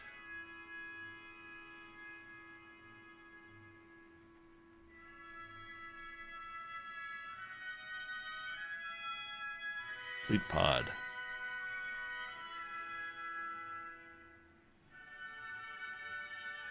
That's weird. Clicking on the floor and clicking on that door seems to be the same. Oh, I guess they're different things. Okay. Matthew 13:37-40. He answered and said unto them, he said that soweth the good seed is the Son of Man. The field is the world. The good seed are the children of the kingdom, but the tares are the children of the wicked one. The enemy that sowed them is the devil. The harvest is the end of the world, and the reapers are the angels. As therefore the tares are gathered and burned in the fire, so shall it be in the end of this world. My computer, the screen is filled with research data, all useless now. This is Makoto's room. The door is shut. This is Miss Mo's room. Better not go without permission.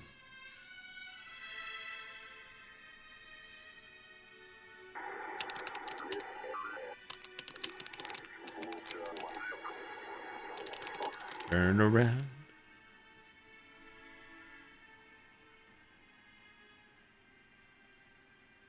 The spacesuit used for extravehicular activity. This corridor connects to the hatch. In the distance, the new soldier, Yvonne Naboznikov, It's performing routine maintenance on the exterior hull. Airlock. Porizhnikov.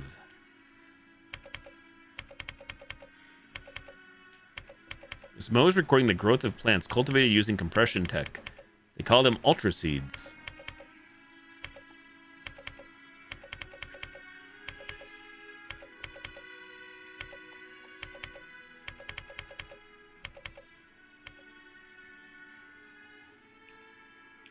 Yorgos leans against the wall. He looks utterly exhausted, worry etched on his face. Good grief, Yorgos. Are you planning to finish everyone's snacks? Stress eating. I have a meeting with department leadership as soon as I'm back on Earth. See if we can salvage this project. I form an O with my mouth as I opened a heated pack of beef and mashed potatoes. Give me a piece of meat, and I'll grant you a wish, he said in a mocking tone. You can't even deliver on the hypothesis in your own project. What's the point of seeing the leadership? I've already given up. What are you going to do after this? Don't know. Retire to the countryside? Make it sound so easy. Yorgos wears a pained expression. Better make the most of the high-speed conduit while you still can. Cherish these last 2 days. None of us are the chosen ones, I shrug. Turns out, with or without the high-speed conduit, we can't crack this problem. No, it can be solved. We're just missing one crucial key. Yorgos deflates like a punctured ball. In the zero-gravity environment, his head hangs lower than anyone else's. What about you, Yvonne? He asked. Yvonne is just a junior maintenance tech. He doesn't have to leave. I've noticed. God seems to favor atheists more. A wave of inexplicable anger rises. I leave him there, drifting away on my own.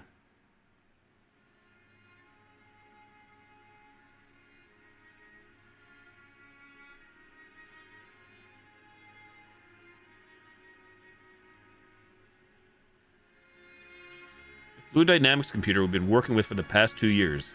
Just looking at it makes me uneasy. The approach has to be wrong. I thought that for a long time. Damn it, Yorgos. Why does he have to be so stubborn? Start machine or wait for now? I guess if we start the machine, unless there's a... Oh, it's this up here. Hold up. I still want to do some work in the fluid dynamics module.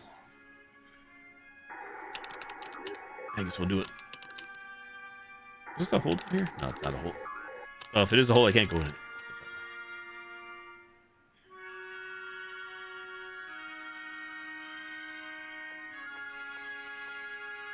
Start machine.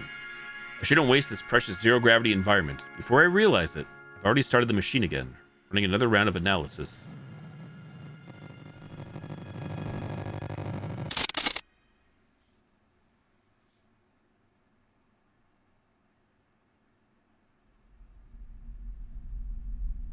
Gimme, hello? The room grew quiet and cold. Why is it dark outside? Hiss. My left eye. My left eye can't see.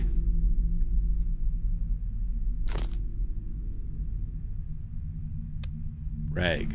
What? We have a rag.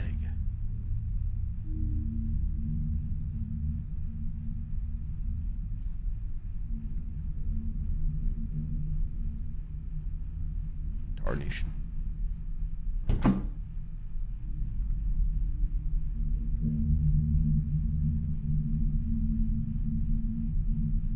Open.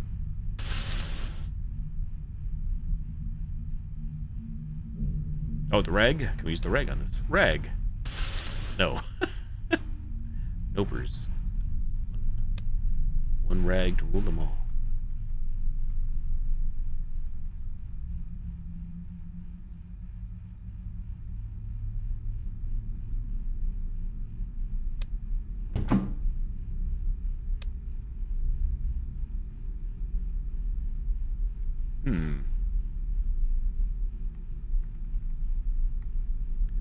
See this green down here.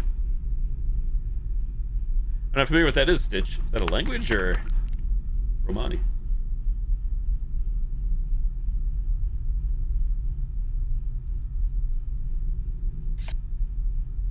Oh, it did open. I was clicking wrong. What do we got? Ice pack.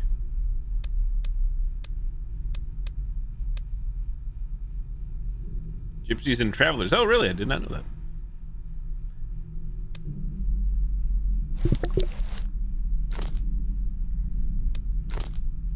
Wet rag. There we go. Oh, learning, kind of.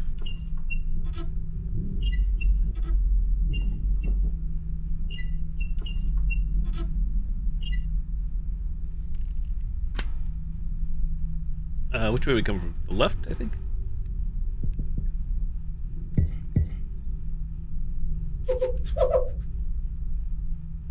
It's use something. It was quick at reading. Oh crap! Too quick. Short beep, tap. Long beep, press and hold. Can I still snoop around first or not?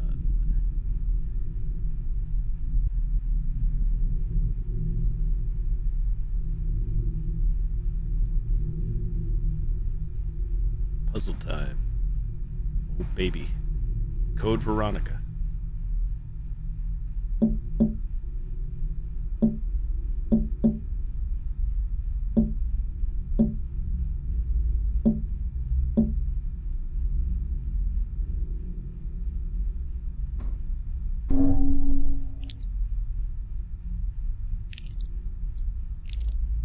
Give me a piece of meat, and I'll grant you a wish. Sorry, we're fresh out of meat. Tiny flesh flakes drift in the air.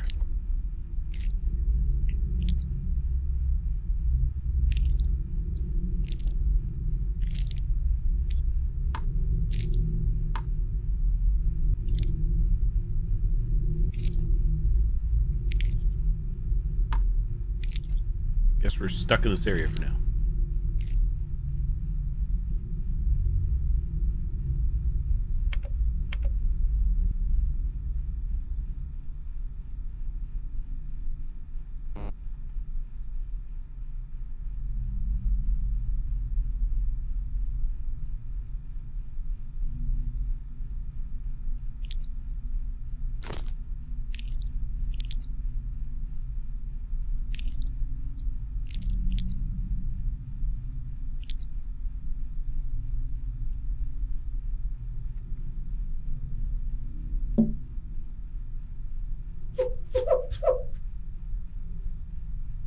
Battery or something. Airlock.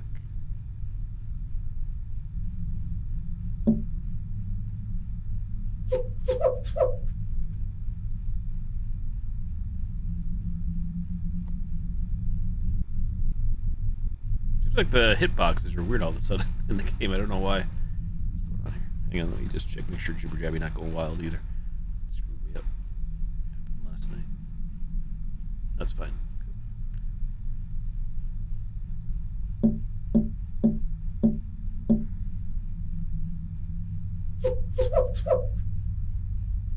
No idea. I don't know what I typed in. What I tapped in. The numbers. So where my cam is, there's a box, but I can't open the box right now. So we have no item, even though I don't know what the heck I grabbed above the door a second ago. This right there, what that was.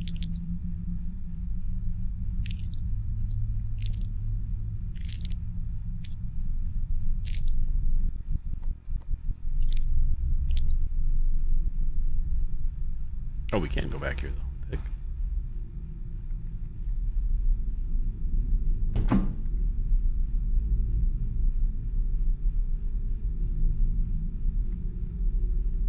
I don't know what's going on here. I'm clicking right now, like, where we just were. It won't let me go. Weird is happening. Even E's not working. Are we bugged, or... It seemed a little buggy. Yeah, okay. Wait, now the box is working. Oh, we have a battery. Okay. Okay, things are working again. Just the game was being flaky. No pun intended. It was not me. It was the game. Okay, so we have the battery in here, I think. Surely. There we go. Odin, can you hear me? Stand by. Repairing systems. Mobility module severely damaged. 2 critical hardware components are showing as missing. The camera lens and the integration hub. Please help me find the missing hardware first. Should I remove the battery? Remove it, leave it. So We gotta figure out something to punch into here. Yeah, this is working better now. 5 letters.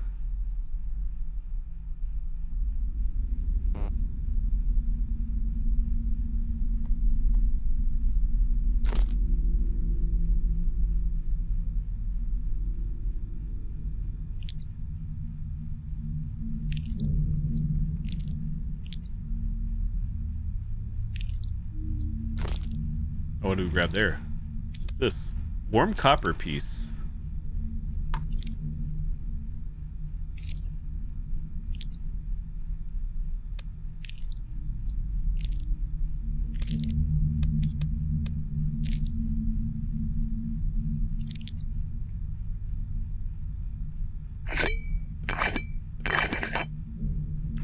That's different.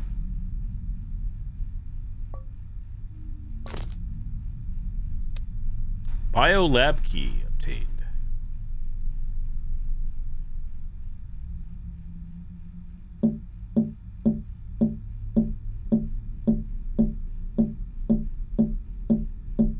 How much can you tap? All the taps. Make the letters A, B, C, E, R.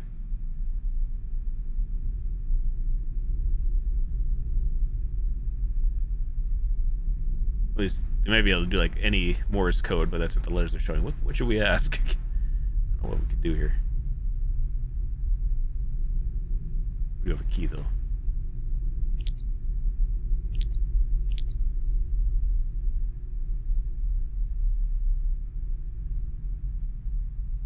Battery. Whoops, happened.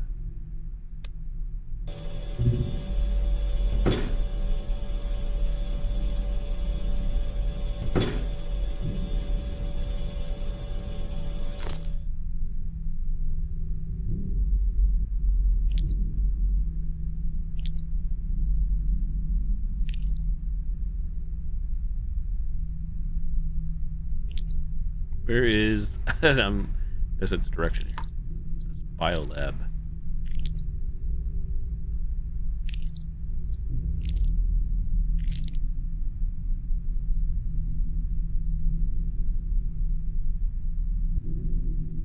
I don't know what this is. So we have biolab key. You guys can see this battery, warm copper piece. Okay, warm copper piece goes in there.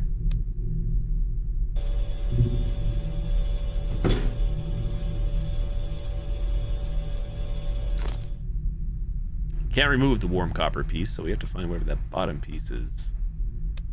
We got biolab key. I don't think the key goes in here, just to be sure. Do we see somewhere where I can use this key?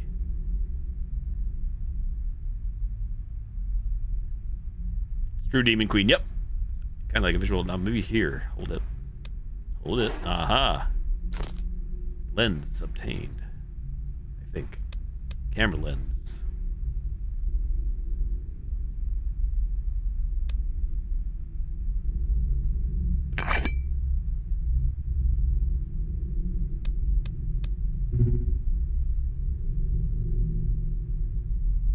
Lens installed. Should I remove the battery?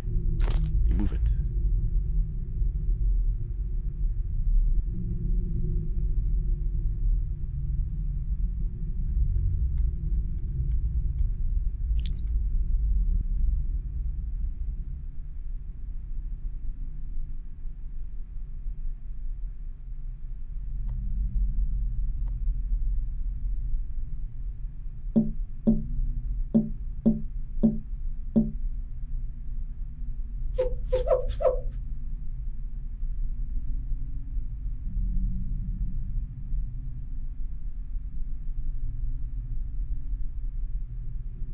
I don't know what to ask here. What word to form? Thoughts? I'm looking at the letters here. There's not many options, but make the word brace. I don't think brace is gonna help though.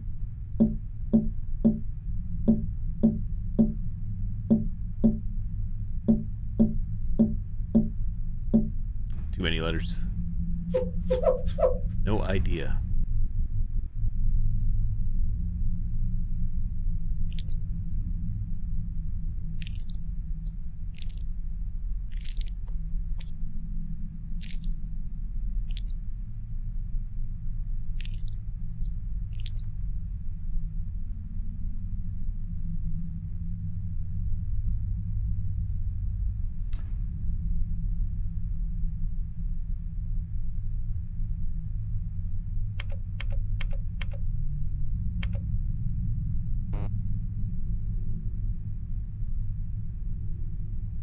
I think we have to figure out this word. I don't know what the word is, though.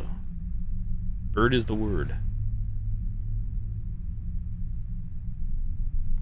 Could be something else to click on that I'm failing to see.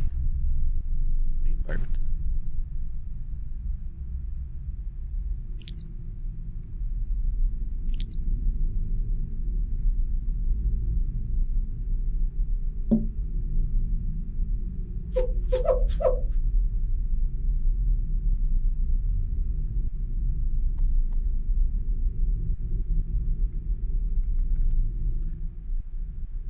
Any clues here? Clues?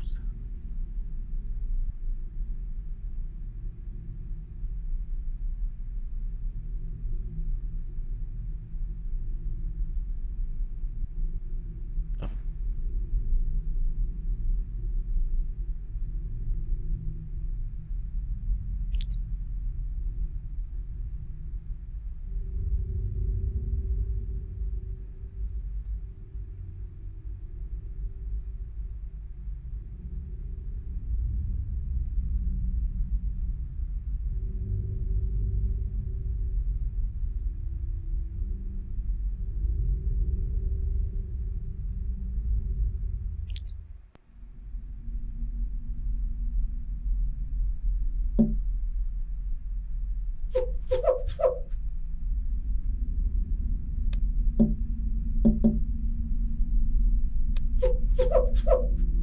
But do you have any idea of a word I can form here out of these few letters? I can't think of something that would make sense. Can't make break.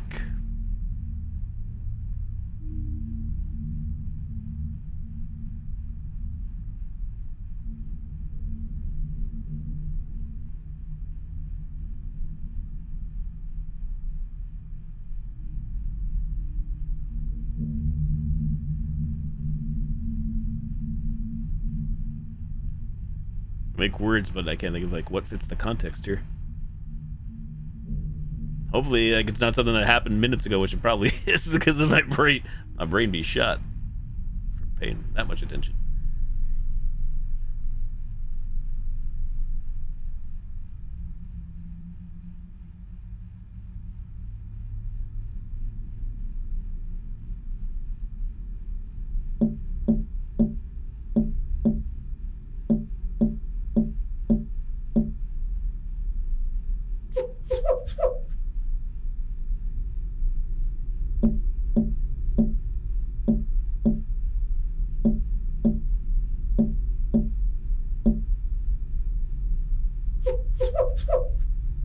But yeah, I need help.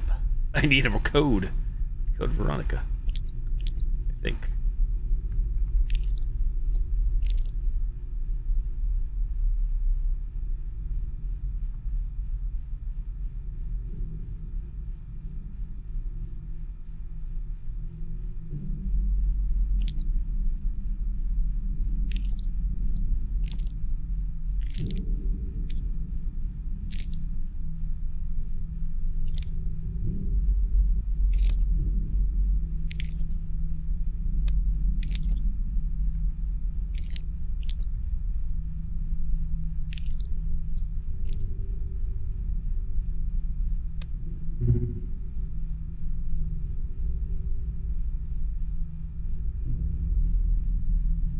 One letter at a time.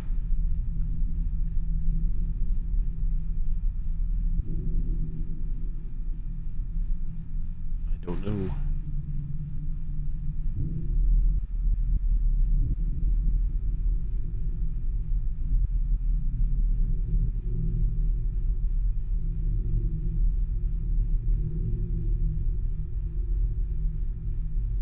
I feel like I'm failing to click on something. I don't think they expect me to know this right now, but I don't know.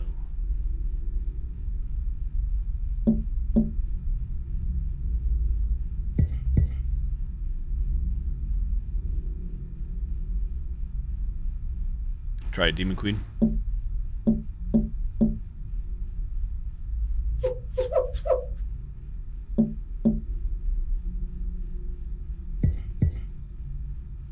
Trying to twist off the head, so that, which we've done, I think.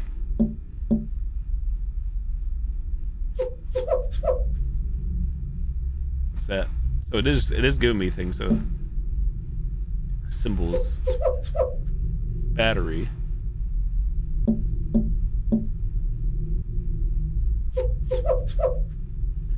Quest, quest. Oh, is that the word? Thank you, Demon Queen. I think you're right. I think you got it. That's putting too much thought into it, I think. Quest. Confirm. There it is. Nice. GG. Change head, form, hold, move. People puzzle. Okay, right mouse does that.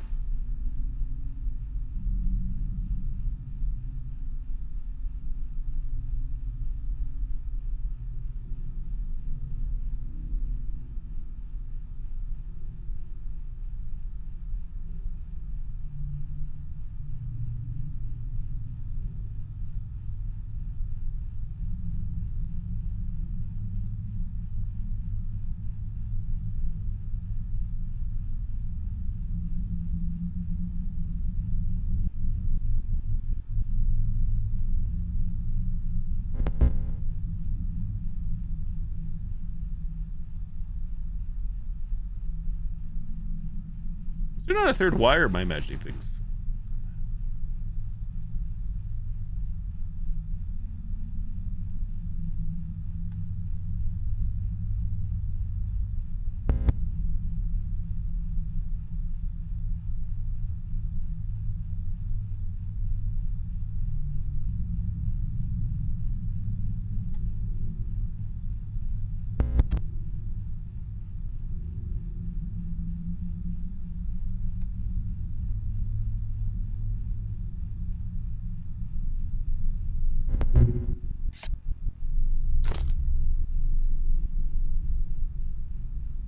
We obtained a mouse. That flesh. Let's see. Lab mouse. Worked. Piece. The battery again. Remove it.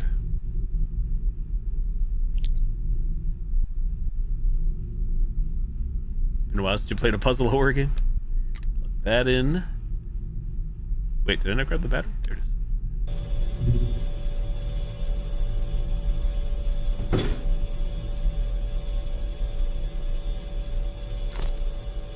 What did that give us? Integration hub. Go back, we go forward, we go to the right.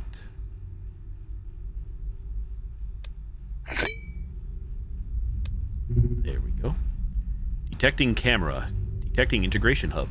All missing modules have been reconnected. Maria, is that you? Odin signal light blinks. It's me. All the backup power systems on the station have kicked in. It's probably a blackout. We need to get to the core module. Understood. But Maria, before you take me anywhere, I need to confirm your identity. Fine. I know it's protocol. I wait anxiously as Odin runs its check. He remained silent for a long moment, then suddenly spoke. Please refrain from blinking. I need to examine both pupils. I'm not blinking. A wave of agitation hit me. The injury on my face must be interfering with Odin's scan. What's wrong? Can't you verify my identity? Everyone else is still trapped in the core module. We're running out of time, I said. All right, stay calm for now, Odin replied, his signal light pulsing with infuriating calmness. Do you remember what we discussed 3 hours ago? Project, child, Jupiter, we didn't discuss anything. Project? Correct. We talked about the project. I believe you are Maria. His voice sounds slightly more cheerful. Thanks. My emotions are a tangled mess. First, we need to head to the airlock. Yvonne is still locked out. No problem. I can open all non-standardly sealed hatches. With that, Odin attaches itself to my suit.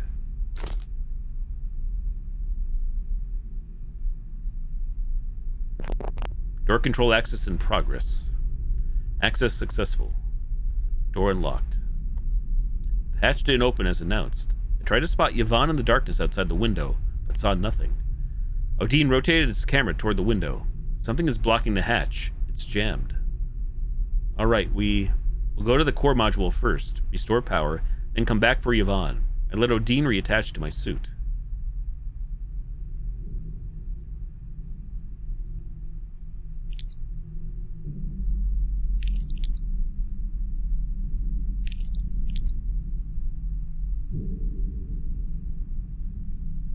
Which way's the train go?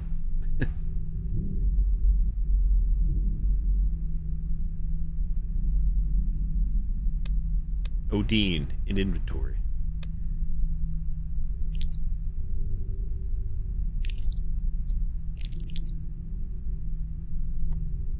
Black substance number 3 has been logged at the workbench.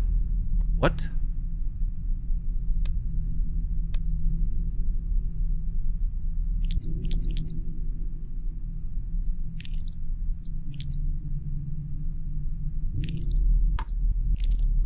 Ah, there we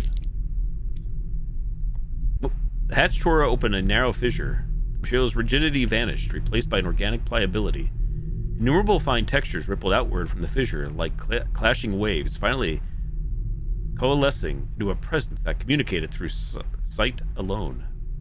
It has no mouth, no vocal organs, yet the sound of its breath fills the room as naturally as light. What are you? Where did you come from? What are you doing? What are you? The surrounding bulkheads groaned with a dull, squirming sound. They seemed to be straining to perform acts of vitality, as if to prove one thing: I am inside its body. The sound ceased once the understanding settled within me. Where did you come from? The edges of this presence undulated, one section bulging toward me while another recessed inward. What are you doing? The static hum vanished. In the deafening silence, I was forced to confront my current predicament. Power lost, trapped, a crushing sense of dread. I have to get through that door. Perhaps sensing this fierce determination, the presence finally broke its silence. Its thoughts delved into my mind like a fish entering the ocean. Then, my mind began racing at breakneck speed. Knowledge and countless foreign thoughts that weren't my own swirled together, churning in the current. Maria! Maria! Odin's voice crashed into my thoughts. I snapped back to reality. Hurry and turn the handle. Every second counts. Sus.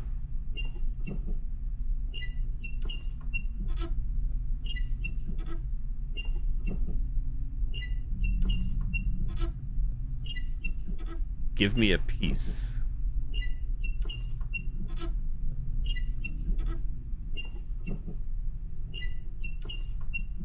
Break me off a piece of that Kit Kat bar.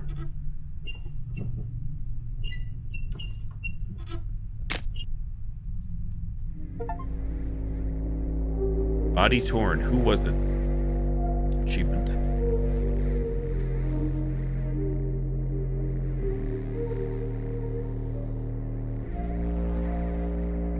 Now what do I do? Wait. I can't seem to click on anything. Are we bugged again?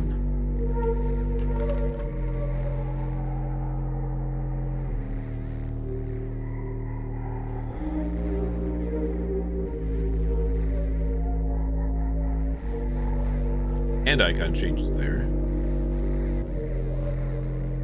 Not sure it's try escape. Got nothing in my box.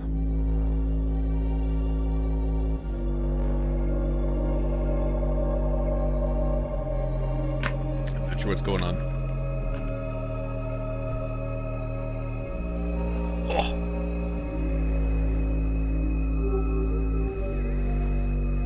Pressing E.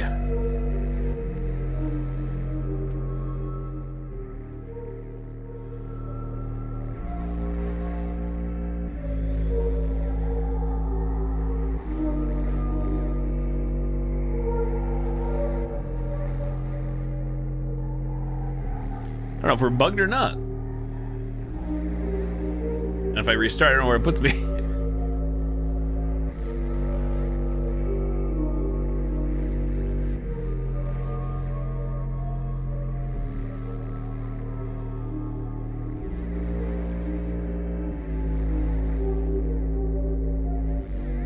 Seems like we might be for some reason. I don't know what's supposed to happen here.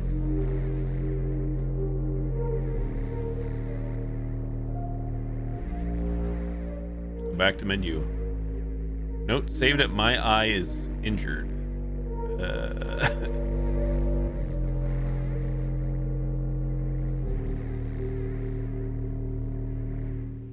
Somebody has an idea. I don't see anything on my screen, so I guess we'll just do it. Back to menu. Praise.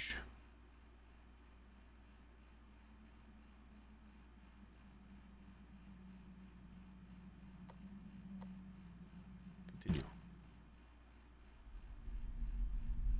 Okay, do it all over again. I know it did say that. I wasn't exactly sure where it saved, but here we are.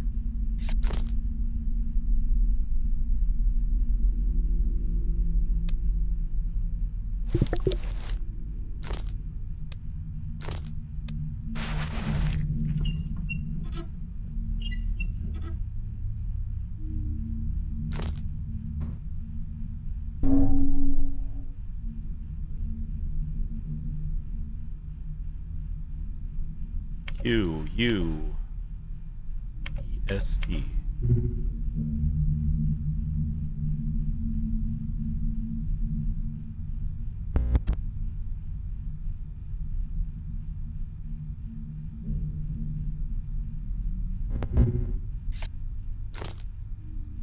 Mouse.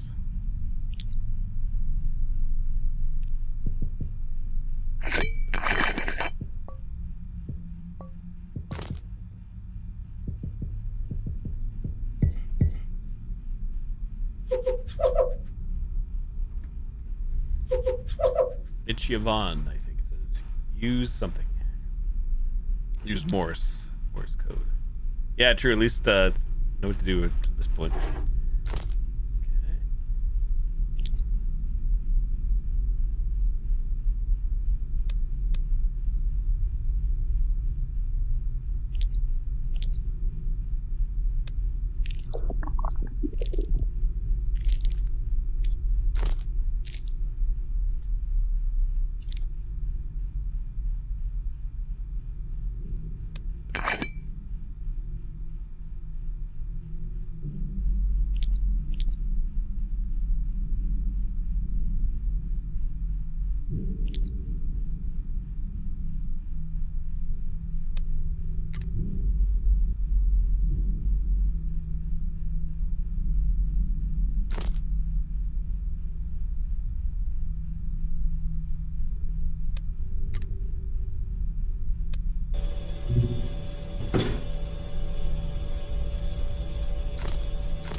Here we go again.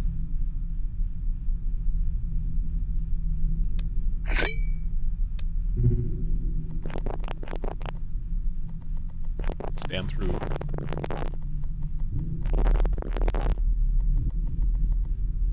I mean, like, click too quick and break something.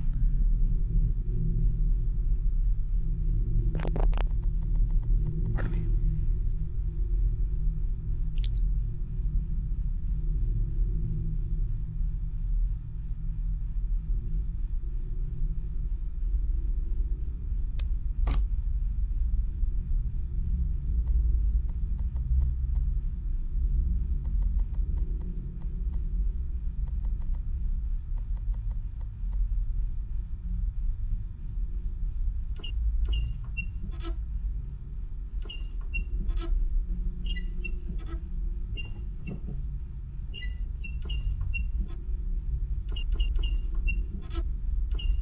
I feel like nothing's gonna change here, but I guess we'll see. Can be solved. Just missing one crucial key.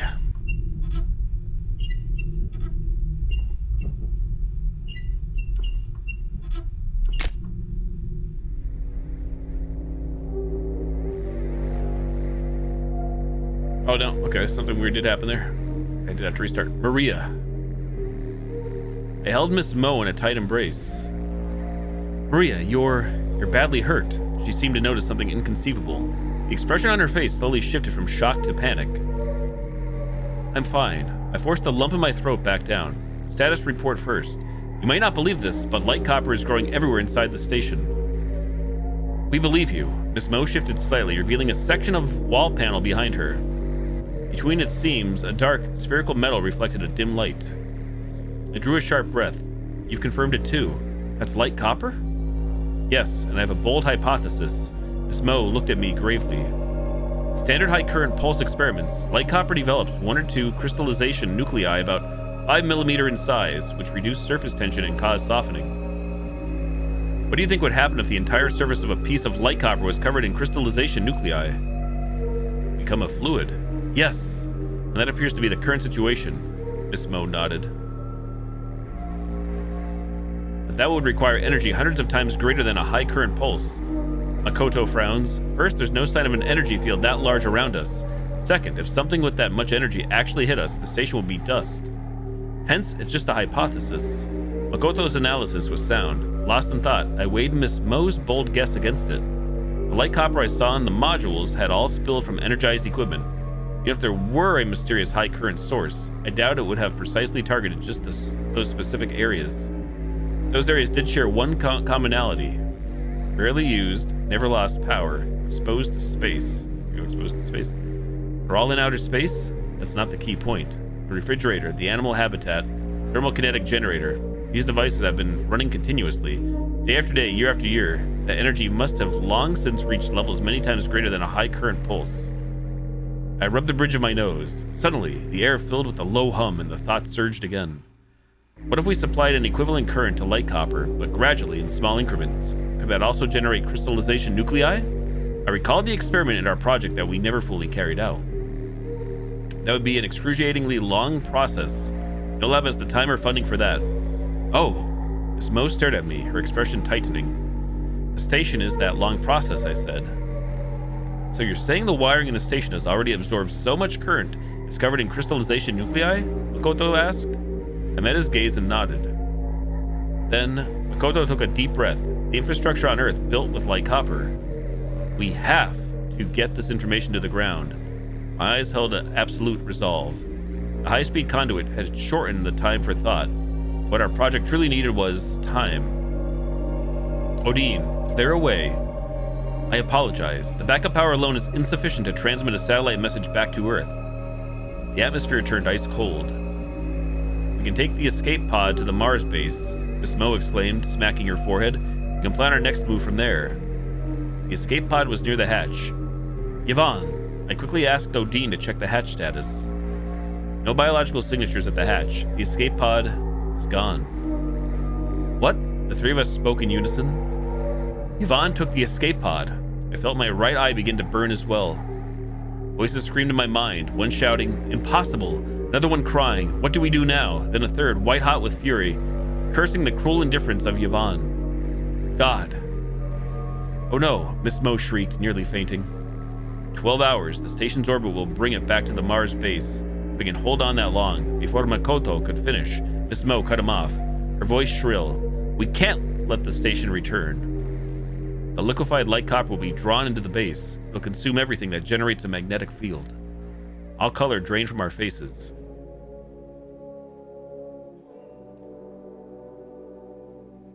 We searched each module, but there was no sign of Yorgos. Odin altered the station's trajectory. The station would never return to the Mars base. In the slowly deepening cold of the following hours, the three of us held each other's hands tightly.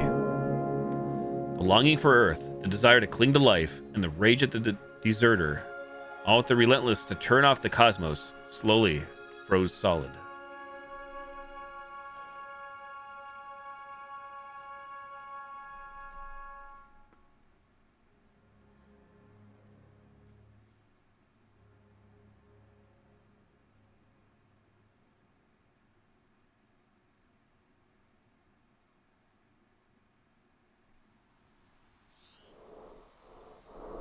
The dark shell of the cosmos slowly melted away and daylight returned.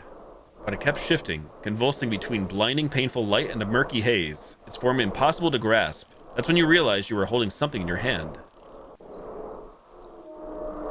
It was a piece of metal, warm and damp. A wave of intense dizziness hit you. You couldn't open your eyes, no matter how hard you tried. Ben! Ben! Mother. I am not your mother. The man speaking wore glasses, his face gaunt, looking somewhat listless. Kingsley. Kingsley. The name surfaced in your mind before understanding could catch up. Who is Kingsley? You're fine. Get up already. Ever since Yvonne lost it, we haven't seen hide nor hair of you or Shunna. The ship's still not fixed. Damn it all. Wait, I found a way. What you need is an infinite metal, a material that can grow. But to make it grow requires an extremely high density of data energy. Only biological neural pathways can carry that. Don't be ridiculous. You're talking about light copper.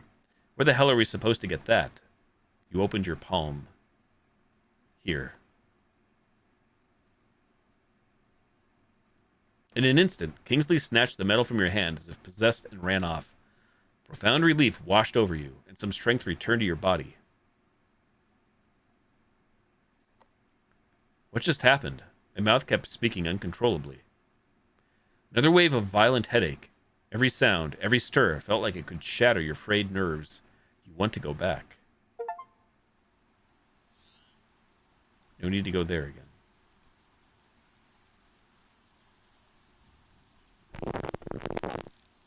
Maria, not that again. You know what? The translation in chapter 13 about the field is wrong. How could cockspur and wheat possibly grow in the same place? Black substance number 5 has been logged at the workbench. Cockspur. Dickspur.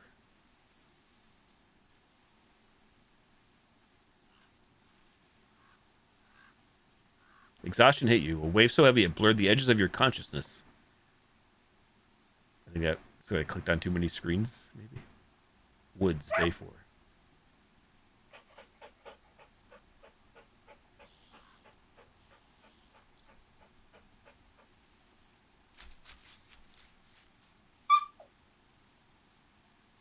Num num? Next. Next. Next. Next.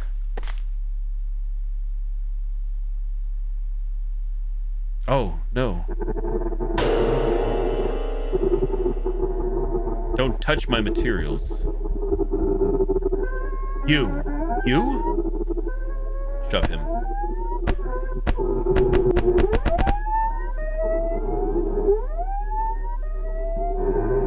Just as you were about to lose consciousness, his grip on your throat loosened. You shoved Kingsley away with all your might. He stumbled back. Seizing the chance, you scooped up Num Num. Kingsley stood up, watching you from a distance, motionless.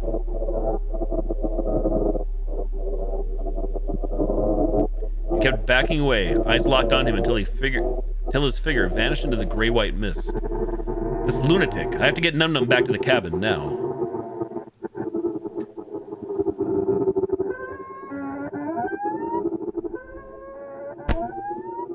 You collided with the tall, solid figure, the impact sending a dizzying jolt through you.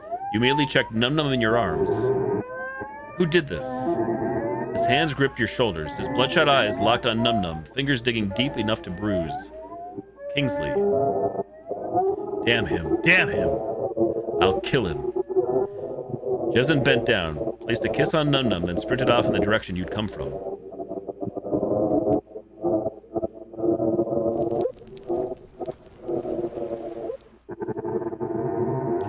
There's a first aid kit at the workbench. You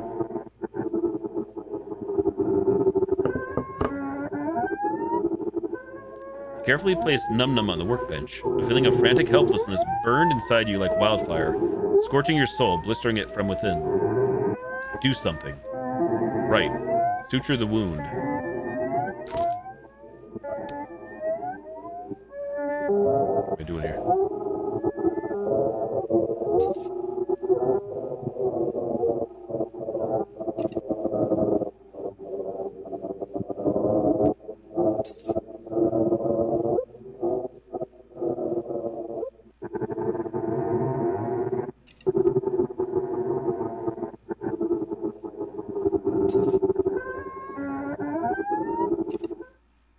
It worked. Num Num was saved.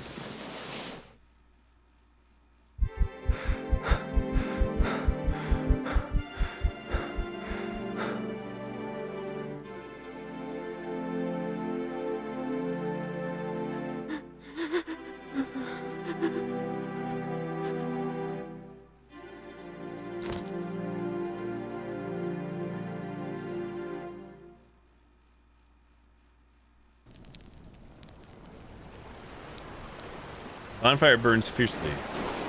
Endless expanse of sea. What do we have? Num Num's body.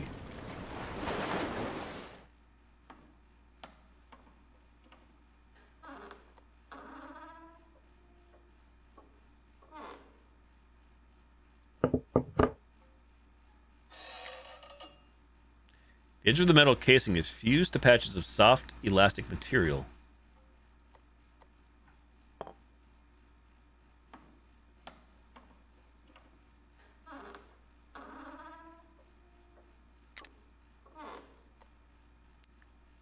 If I only have one of these, have I missed, like, I don't know if these go in order, but if so, I guess I missed them all. All these samples. This hatch is open. A small hatch leading to the cellar, where rations, water, and supplies are stored.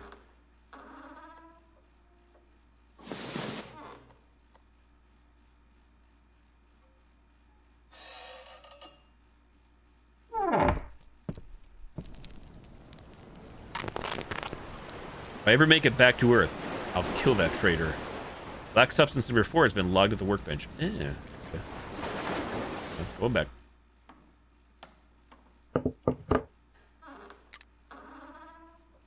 You scratch several marks across the glass-like surface.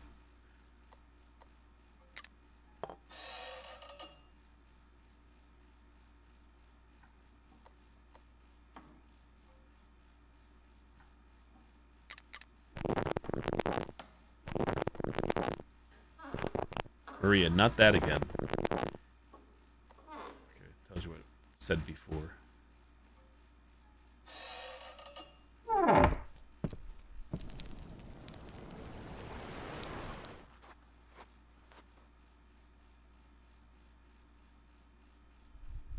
Need black substance goo over here.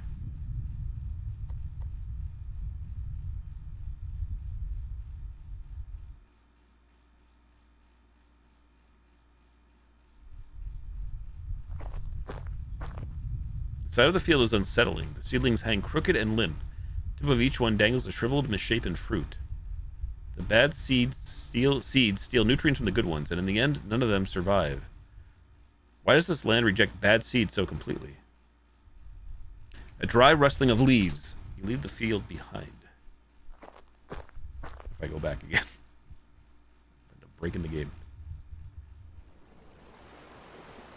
I need to find a quiet place for Num Num to rest. For a long while, you have no idea where to go or what you're supposed to do. Hey, I'm just clicking around trying to find the goo. The black goo!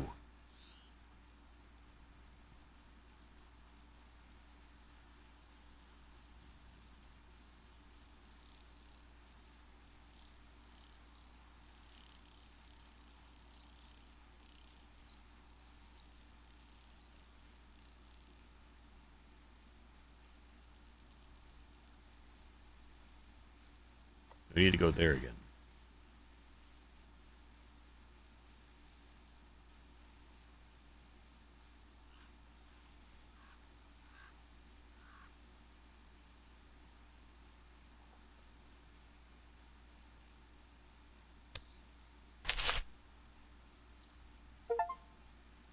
Farewell, laid Num Num to rest.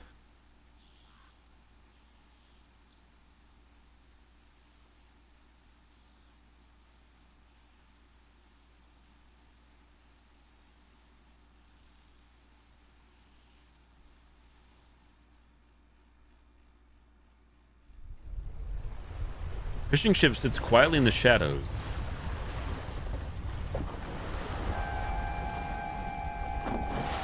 You've been noticed. This space has become aware of you. Do not be noticed.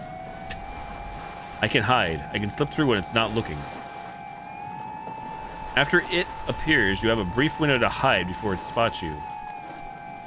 When you're at a hiding spot, the icon changes. Hiding spots in different positions can block each other's line of sight.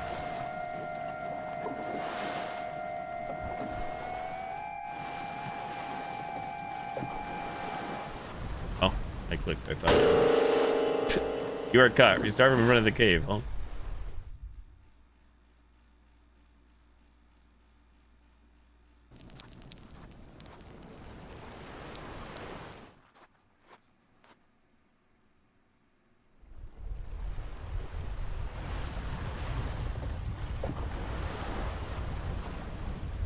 I'm clicking on the boxes. Is that not what we're doing? Hello? Door's gone now. Oh, wait. What the heck are we doing here? That's just a hide. I understand. We just holding the house over?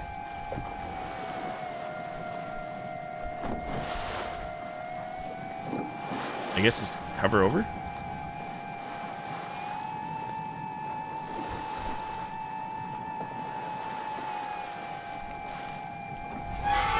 Okay, that worked. I understand it now.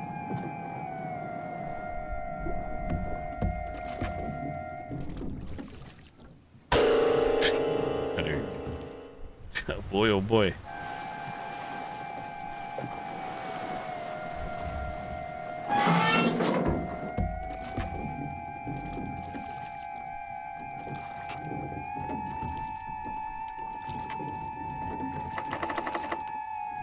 I think are we going here, baby?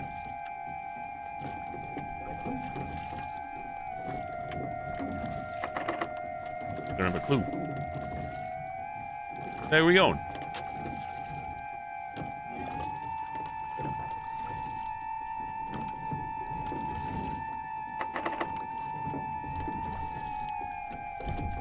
Do you have any idea where I'm going here? Trying the door. Nothing. Oh, there's a hatch. There we go. Where am I hiding? Why are these checkpoints in weird spots?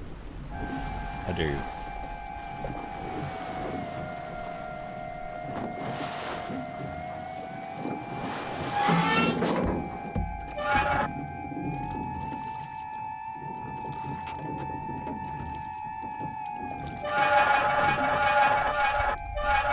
Hello? What the hell? Heck, it's not working now. I was able to spam it before. I don't understand. Worked previously. What in the hell? This is a weird portion of the game. All things considered.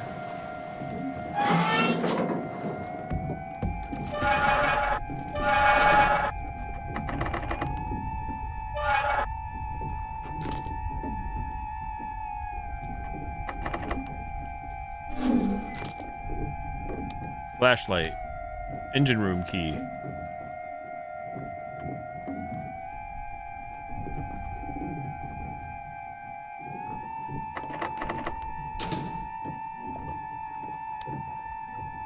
There was nothing here, an empty storage compartment. Where did everything go? Those massive sheets of metal, fragments suspected to have peeled off from unknown celestial objects, would have required at least 2 people to move. Now they had vanished completely. We didn't want to, and didn't have the energy to, dwell on these contradictions anymore. Go for the light switch. Turn it on.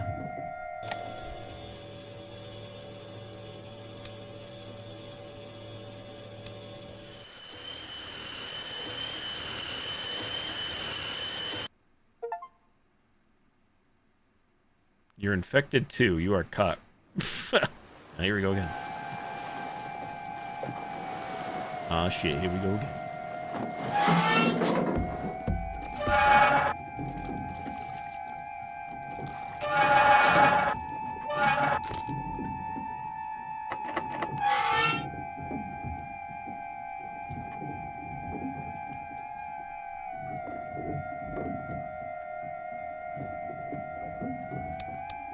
Why can't I close the door now to proceed?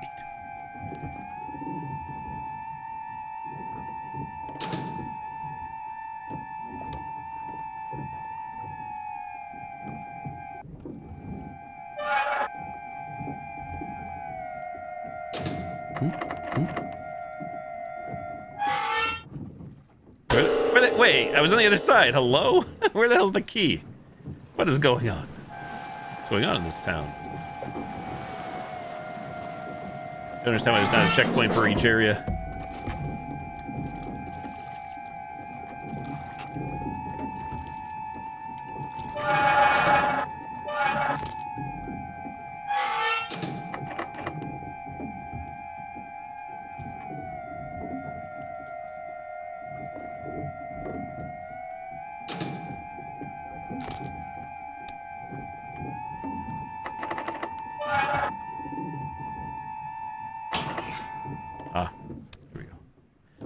When you stepped into the room, a wave of damp, acrid stench assaulted your senses.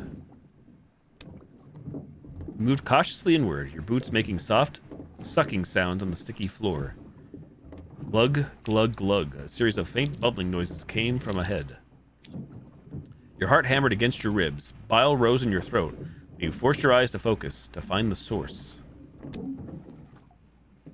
In the darkness, a weak light pulsed intermittently, flickering like a dying candle flame. You finally saw it. It was an eye. The subtle bubbling sound was the noise of air being trapped and bursting between the wet flesh surrounding the eye and the cold metal surface of the machine it was attached to. Beside it, sprawled on the floor, was the body of a gunshot wound through the heart. Then, an organ embedded in the metal called your name. You couldn't make a sound. An immense force clamped down on your head and neck, forcing you to stare, unblinking, at it. A torture. For why would God punish an innocent person? Save me. Suddenly, you understood. None of this was real. This was a dream. A dream.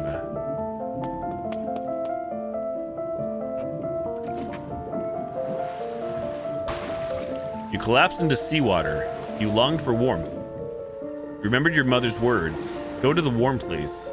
Vivid memories danced across your retina as you pondered the exact moment your life shattered. Traitor. Find the traitor.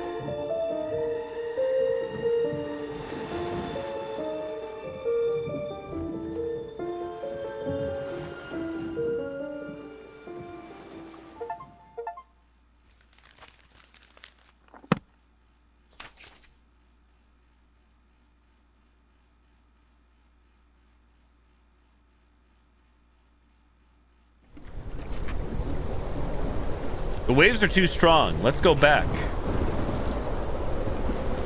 Ah. Meg, no. Hey, Jibbo, how goes it? Another story. Witness the final tale. I plunge into the sea, the final step of a very long plan. The plan is dangerous. One mistake, and I'm dead. But death would still be better than failure. I open the valve on my diving suit's buoyancy bladder and let myself sink. Soon enough, I find the cable I left earlier as a marker. The storm has turned the water violent. Even 10 meters down, the current is brutal. Behind me, the water twists into a dark vortex, tearing out my muscles. I'm reaching my limit, but the cave entrance is right there. Bubbles drift past my eyes, each one reflecting a moment when I almost died. Right, I can't stop now. Find something to grab onto. Spacebar.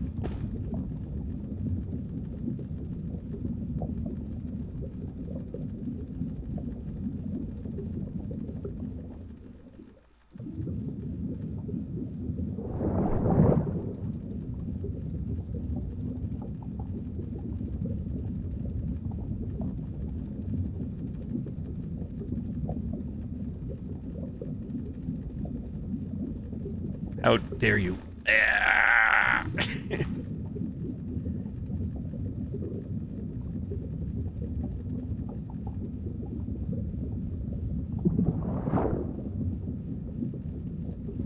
many more times we gotta do this? I understand.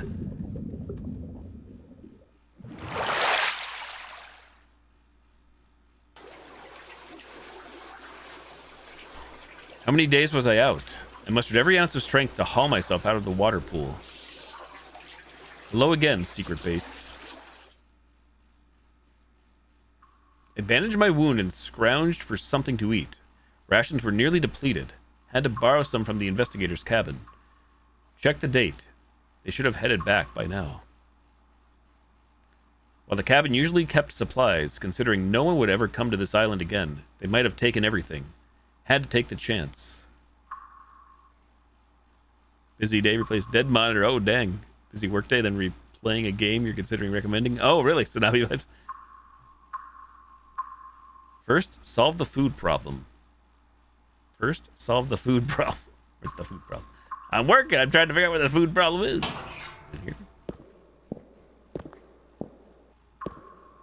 Proceed. Proceed. Proceed.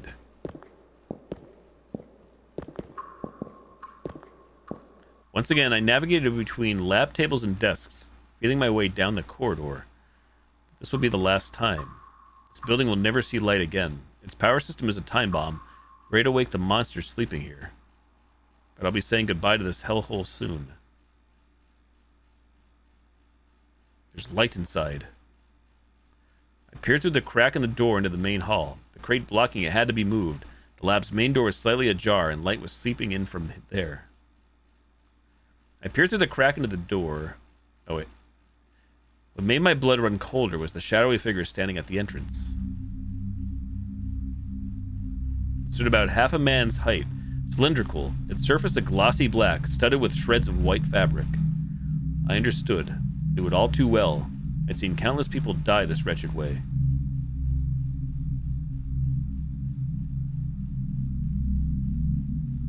A piece of paper was lodged in the tissue. Astonishingly, the note's conjectures about light copper were largely correct.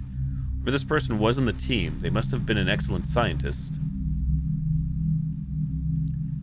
Classic symptoms of fatal light copper allergy. The corpse had completely lost its human form. Wondered how it had gotten inside the lab. The light copper inside the lab building was still dormant. They died before reaching the interior, meaning the situation outside had become severe. Couldn't let years of effort go to waste. Right. I couldn't take that risk.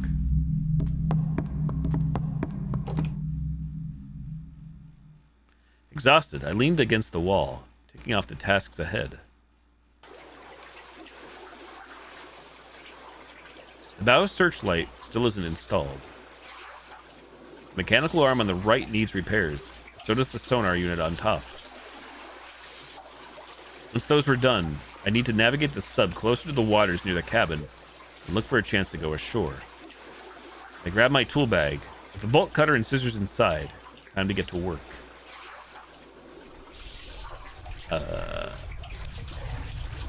Searchlight. Mechanical arm. Sonar unit.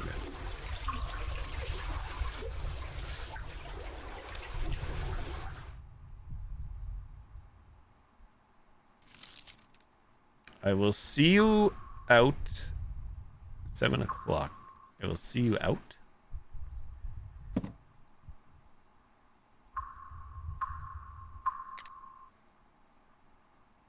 Brain times 1. Got none of those.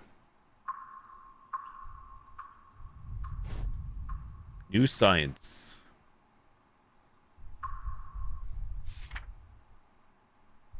We need another kid. Failed case.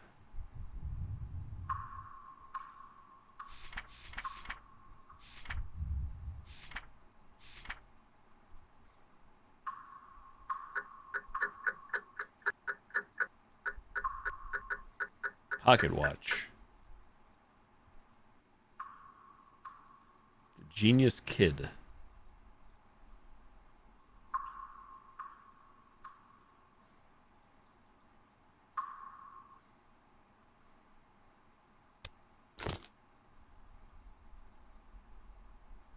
Oh, a puzzling we will go. Child's collage.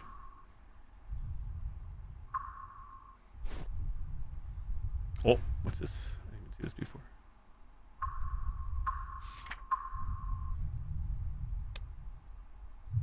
Oh.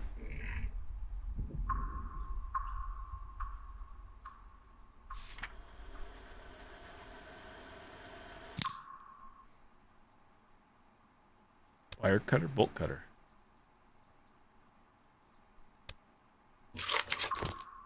Scissors. Searchlight. Is that 235? 235.15?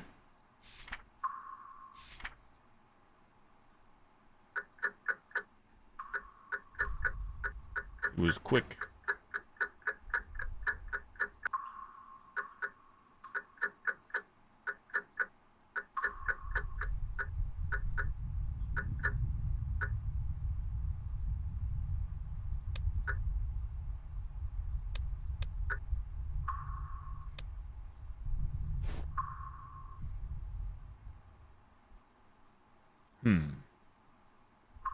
Failed case. Yeah, 235.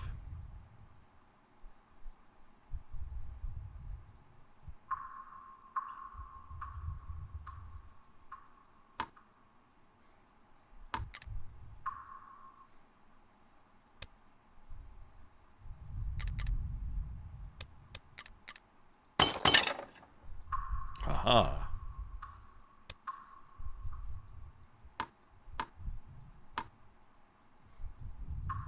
Okay. Now what? Brain times 1.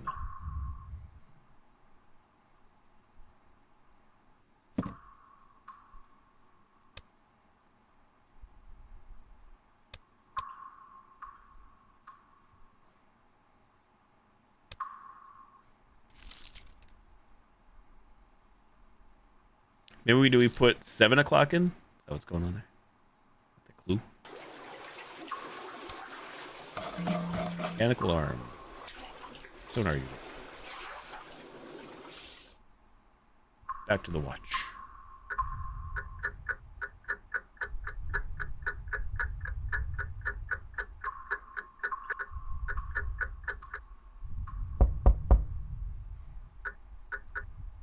Hello. Oh.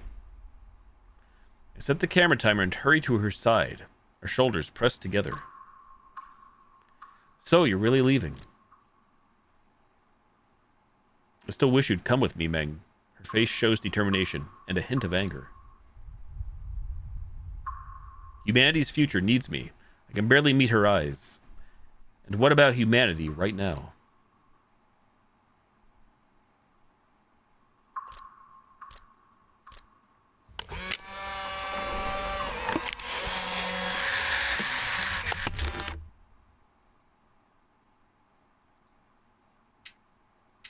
Question mark.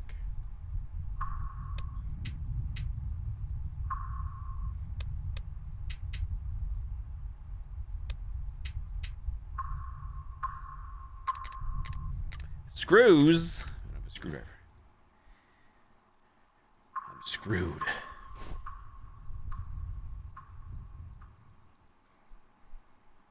Do we still need to do something with this, considering the brain? There's a brain here. I feel like we need that brain.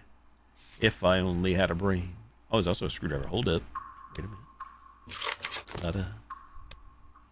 Ta-da.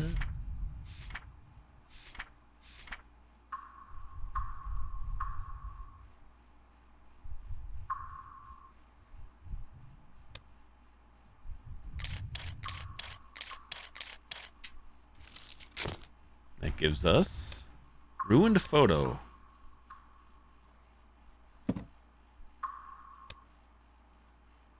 Gives us key. That gives us, I clicked too quick, sonar.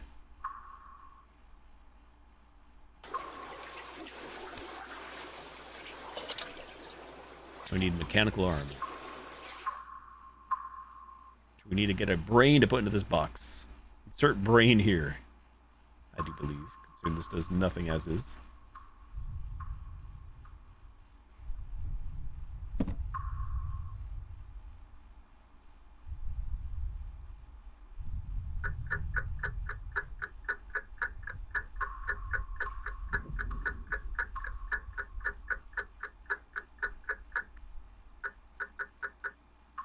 That's definitely 235, right? That can't be the solution because nothing has happened.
July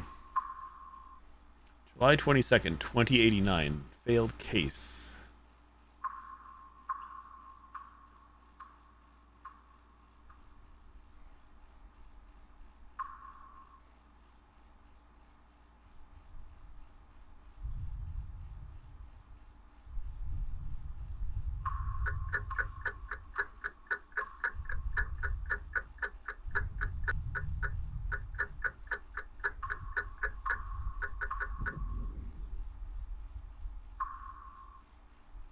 Sci-fi horrors at the top shelf. Nice, thanks. This one I'm playing here is brand spanking new. I had no clue what I was getting into. I didn't play a demo for this one. I am enjoying it though, which is good. Good for me, anyways. Makes me happy. How the heck do we solve this one? I'm currently stumped. 2089, July 22nd, 2089. That to me looks like 235, like it says failed case. Then it shows a stopwatch, or like 15 minutes or something.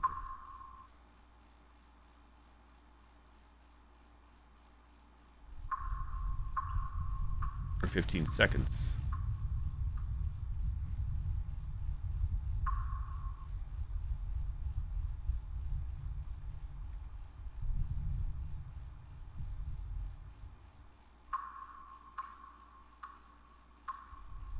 Need the brain.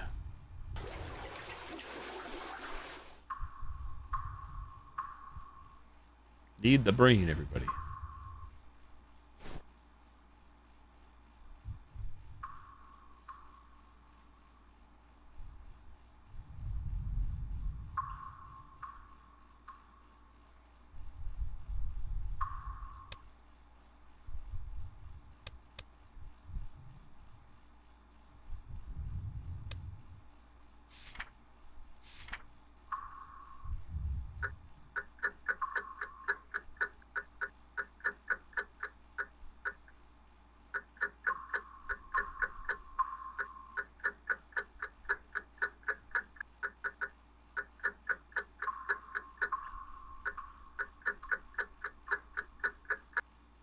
Now it's just me brute forcing because I don't understand this. Try to understand. 315?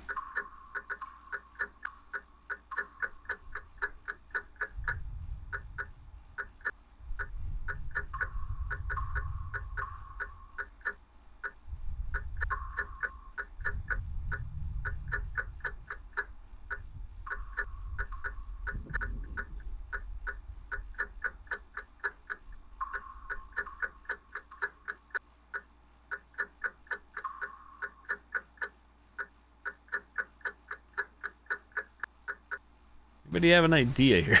Is it just me?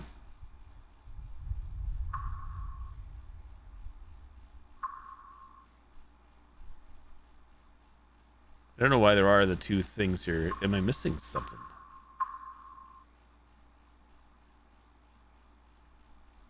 I tried it, Jibbo, and I never got into it. I refunded. That was when I refunded. I watched others play it though. Even though I liked the whole like design of the game, yeah, I didn't care for the gameplay loop.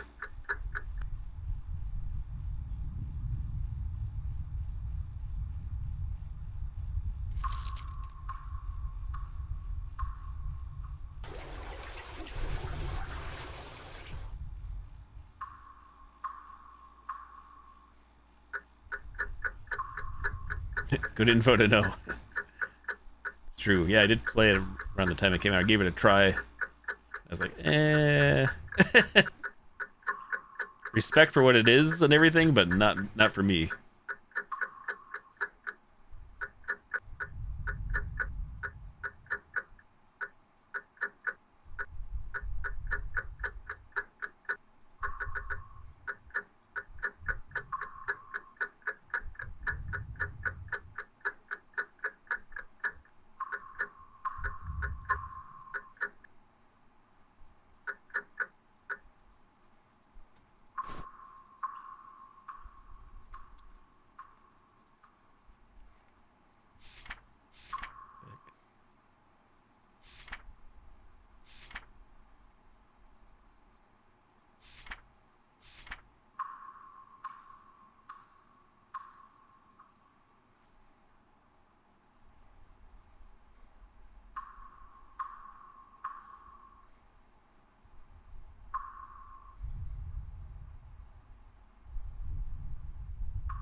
Am I just missing like the second's hand or something? Is that what we need? And if so, where the hell's the hand?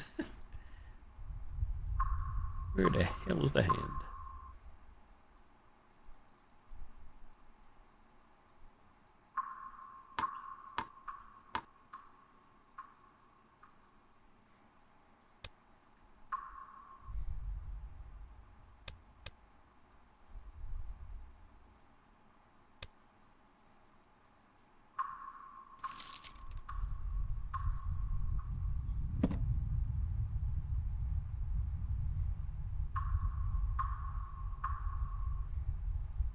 Can't use the door.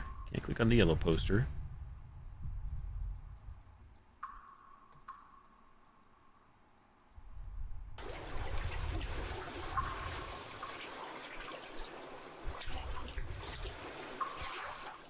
What do I not see here? Can't click on the camera anymore.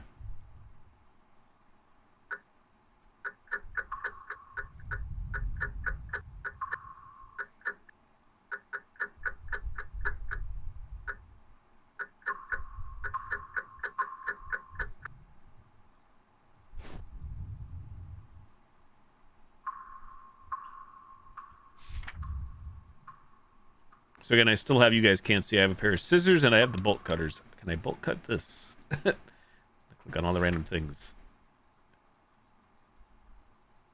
Even though it shows like the dashed line for things you can cut out. So I'm assuming that's what will happen to this brain at some point. Maybe I'm wrong though. Maybe that's me.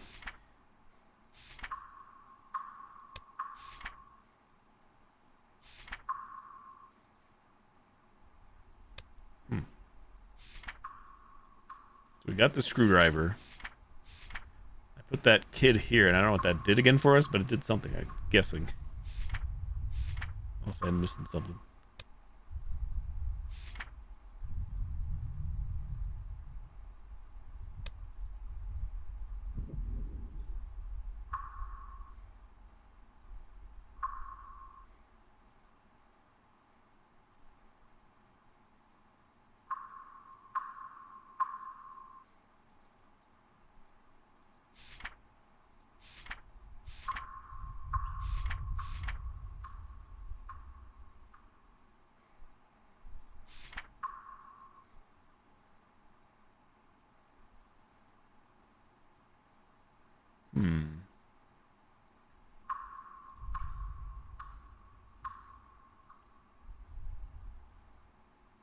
I keep thinking like this piece of paper on the wall comes off to show you the brain goes in here.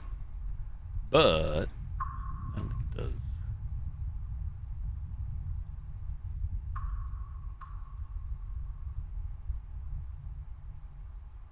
Pioneer goes in. True. Brand spanking new. I need Dev in the chat. I don't see any other object though. That's weird. Nowhere. Start hitting some buttons. Where to go from there that I could tell.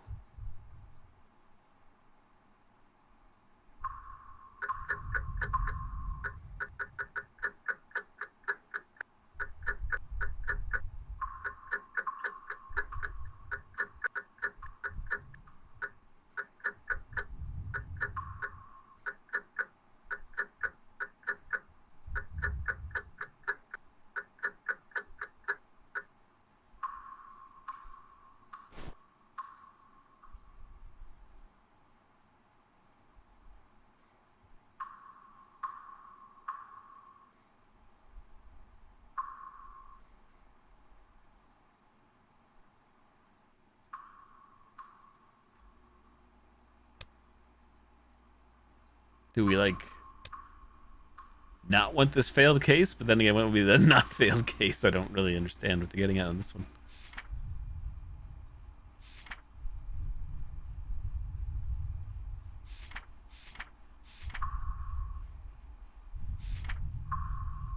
If the clicking seems erratic, it's not always me. I swear to you that. Sometimes the you know, you don't have to be on the zone. It lets you like click in different spots. I'm not sure if it's intentional or not.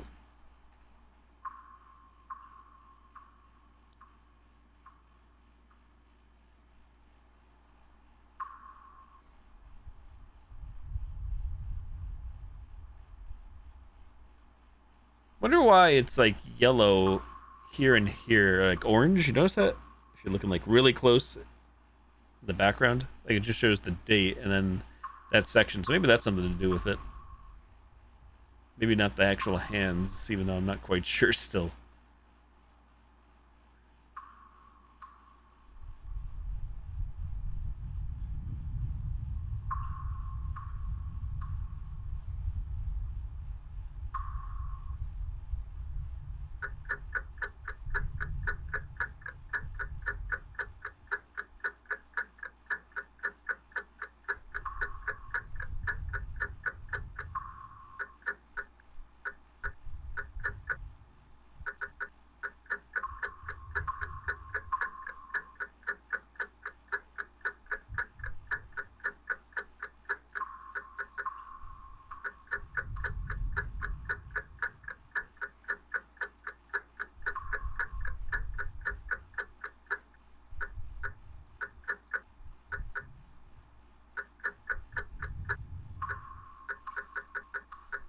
Here's hoping I'm not bugged, because that could also be the case.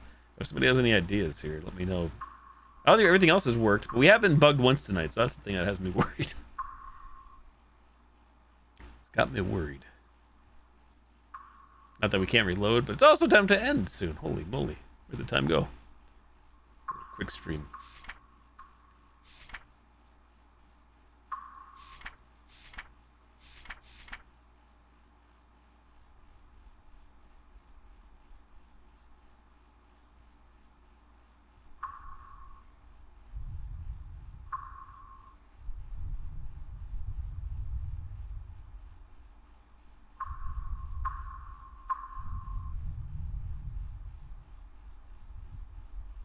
Just say minutes there, and that shows 15 to me.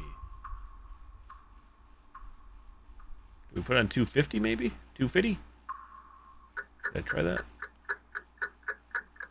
It's 2.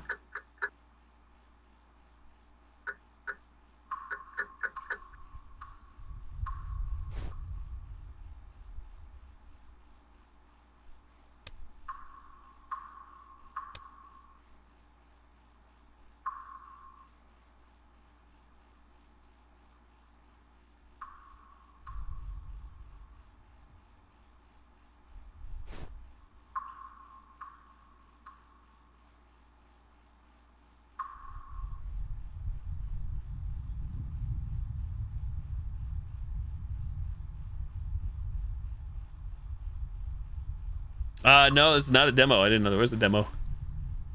I never played the demo if there was one.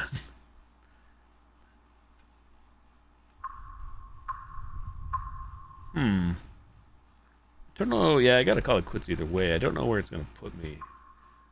Note saved at final repairs. You know, just for the lulz. Let's try this. In case we are bugged. I don't think we are, but in case. We were bugged earlier, 100%. Launch day. Okay, reset everything.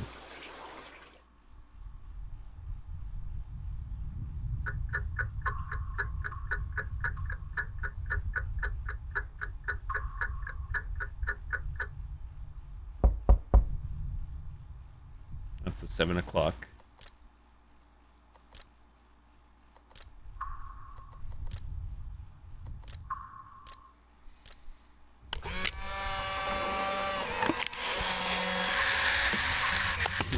Classic Slippy.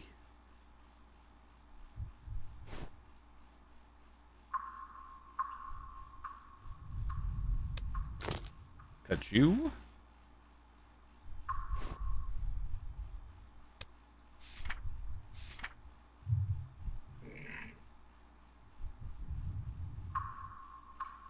I don't know what that does. The guy turns and looks. So that didn't actually trigger anything. Maybe we're not bugged. Wait.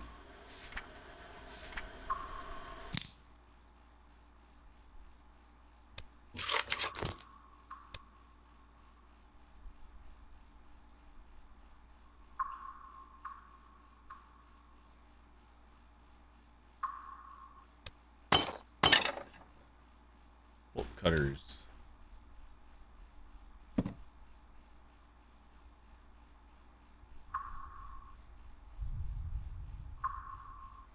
Double barrel roll. Need to flip it and reverse it. Screwdriver.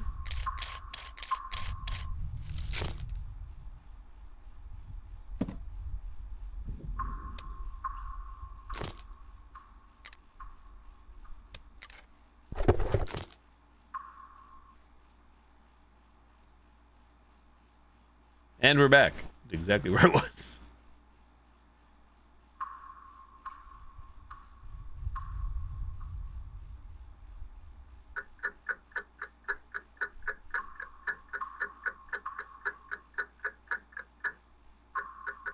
Again, I'd say that's 235. I'm wrong, let me know, but nothing's happening there. My knowledge.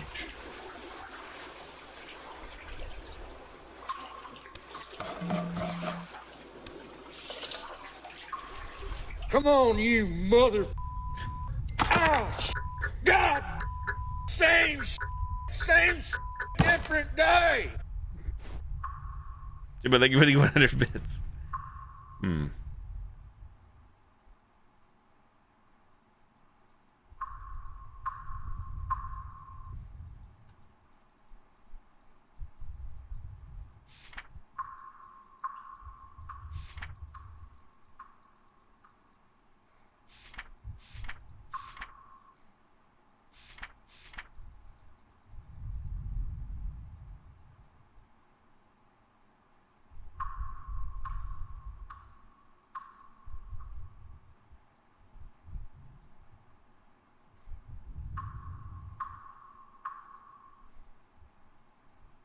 .35 p.m.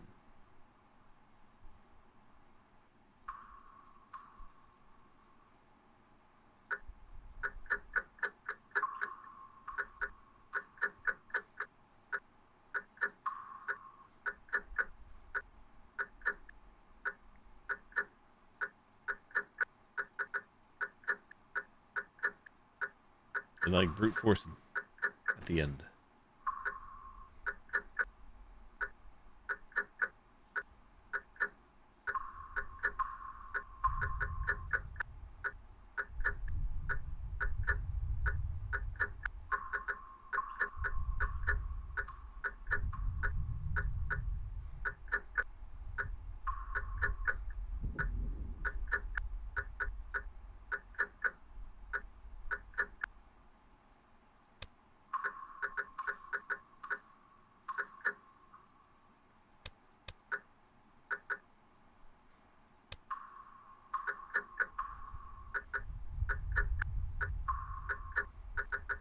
I don't know. I do not know.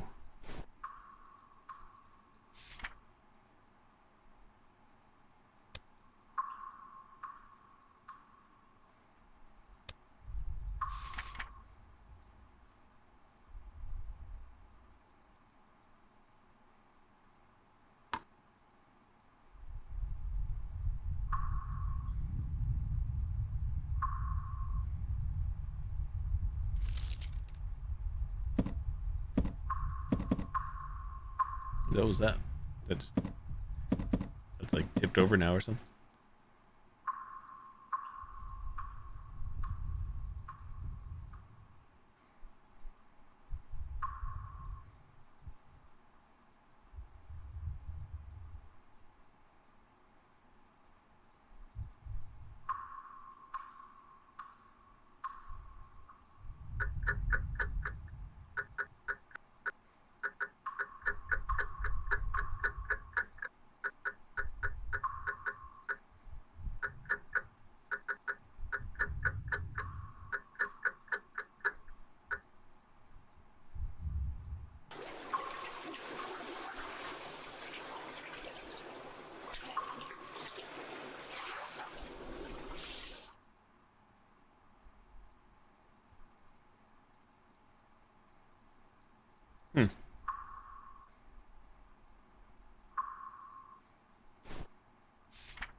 Hey, he's doing for the lurk. Do do do do do.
I don't know.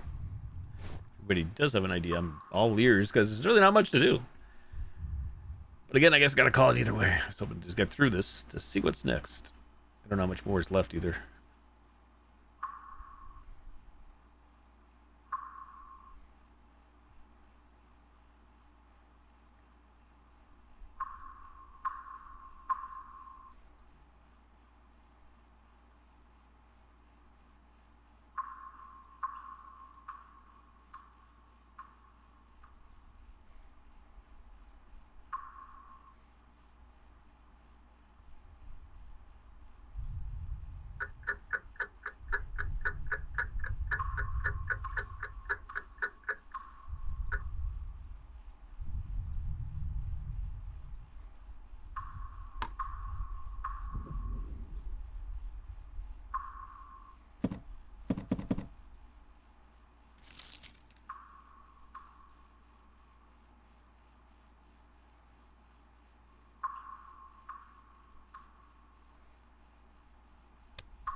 Click, click, click.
Well, I guess I gotta call it, unfortunately. I guess if nobody has any ideas, I was hoping to beat this, but that happened.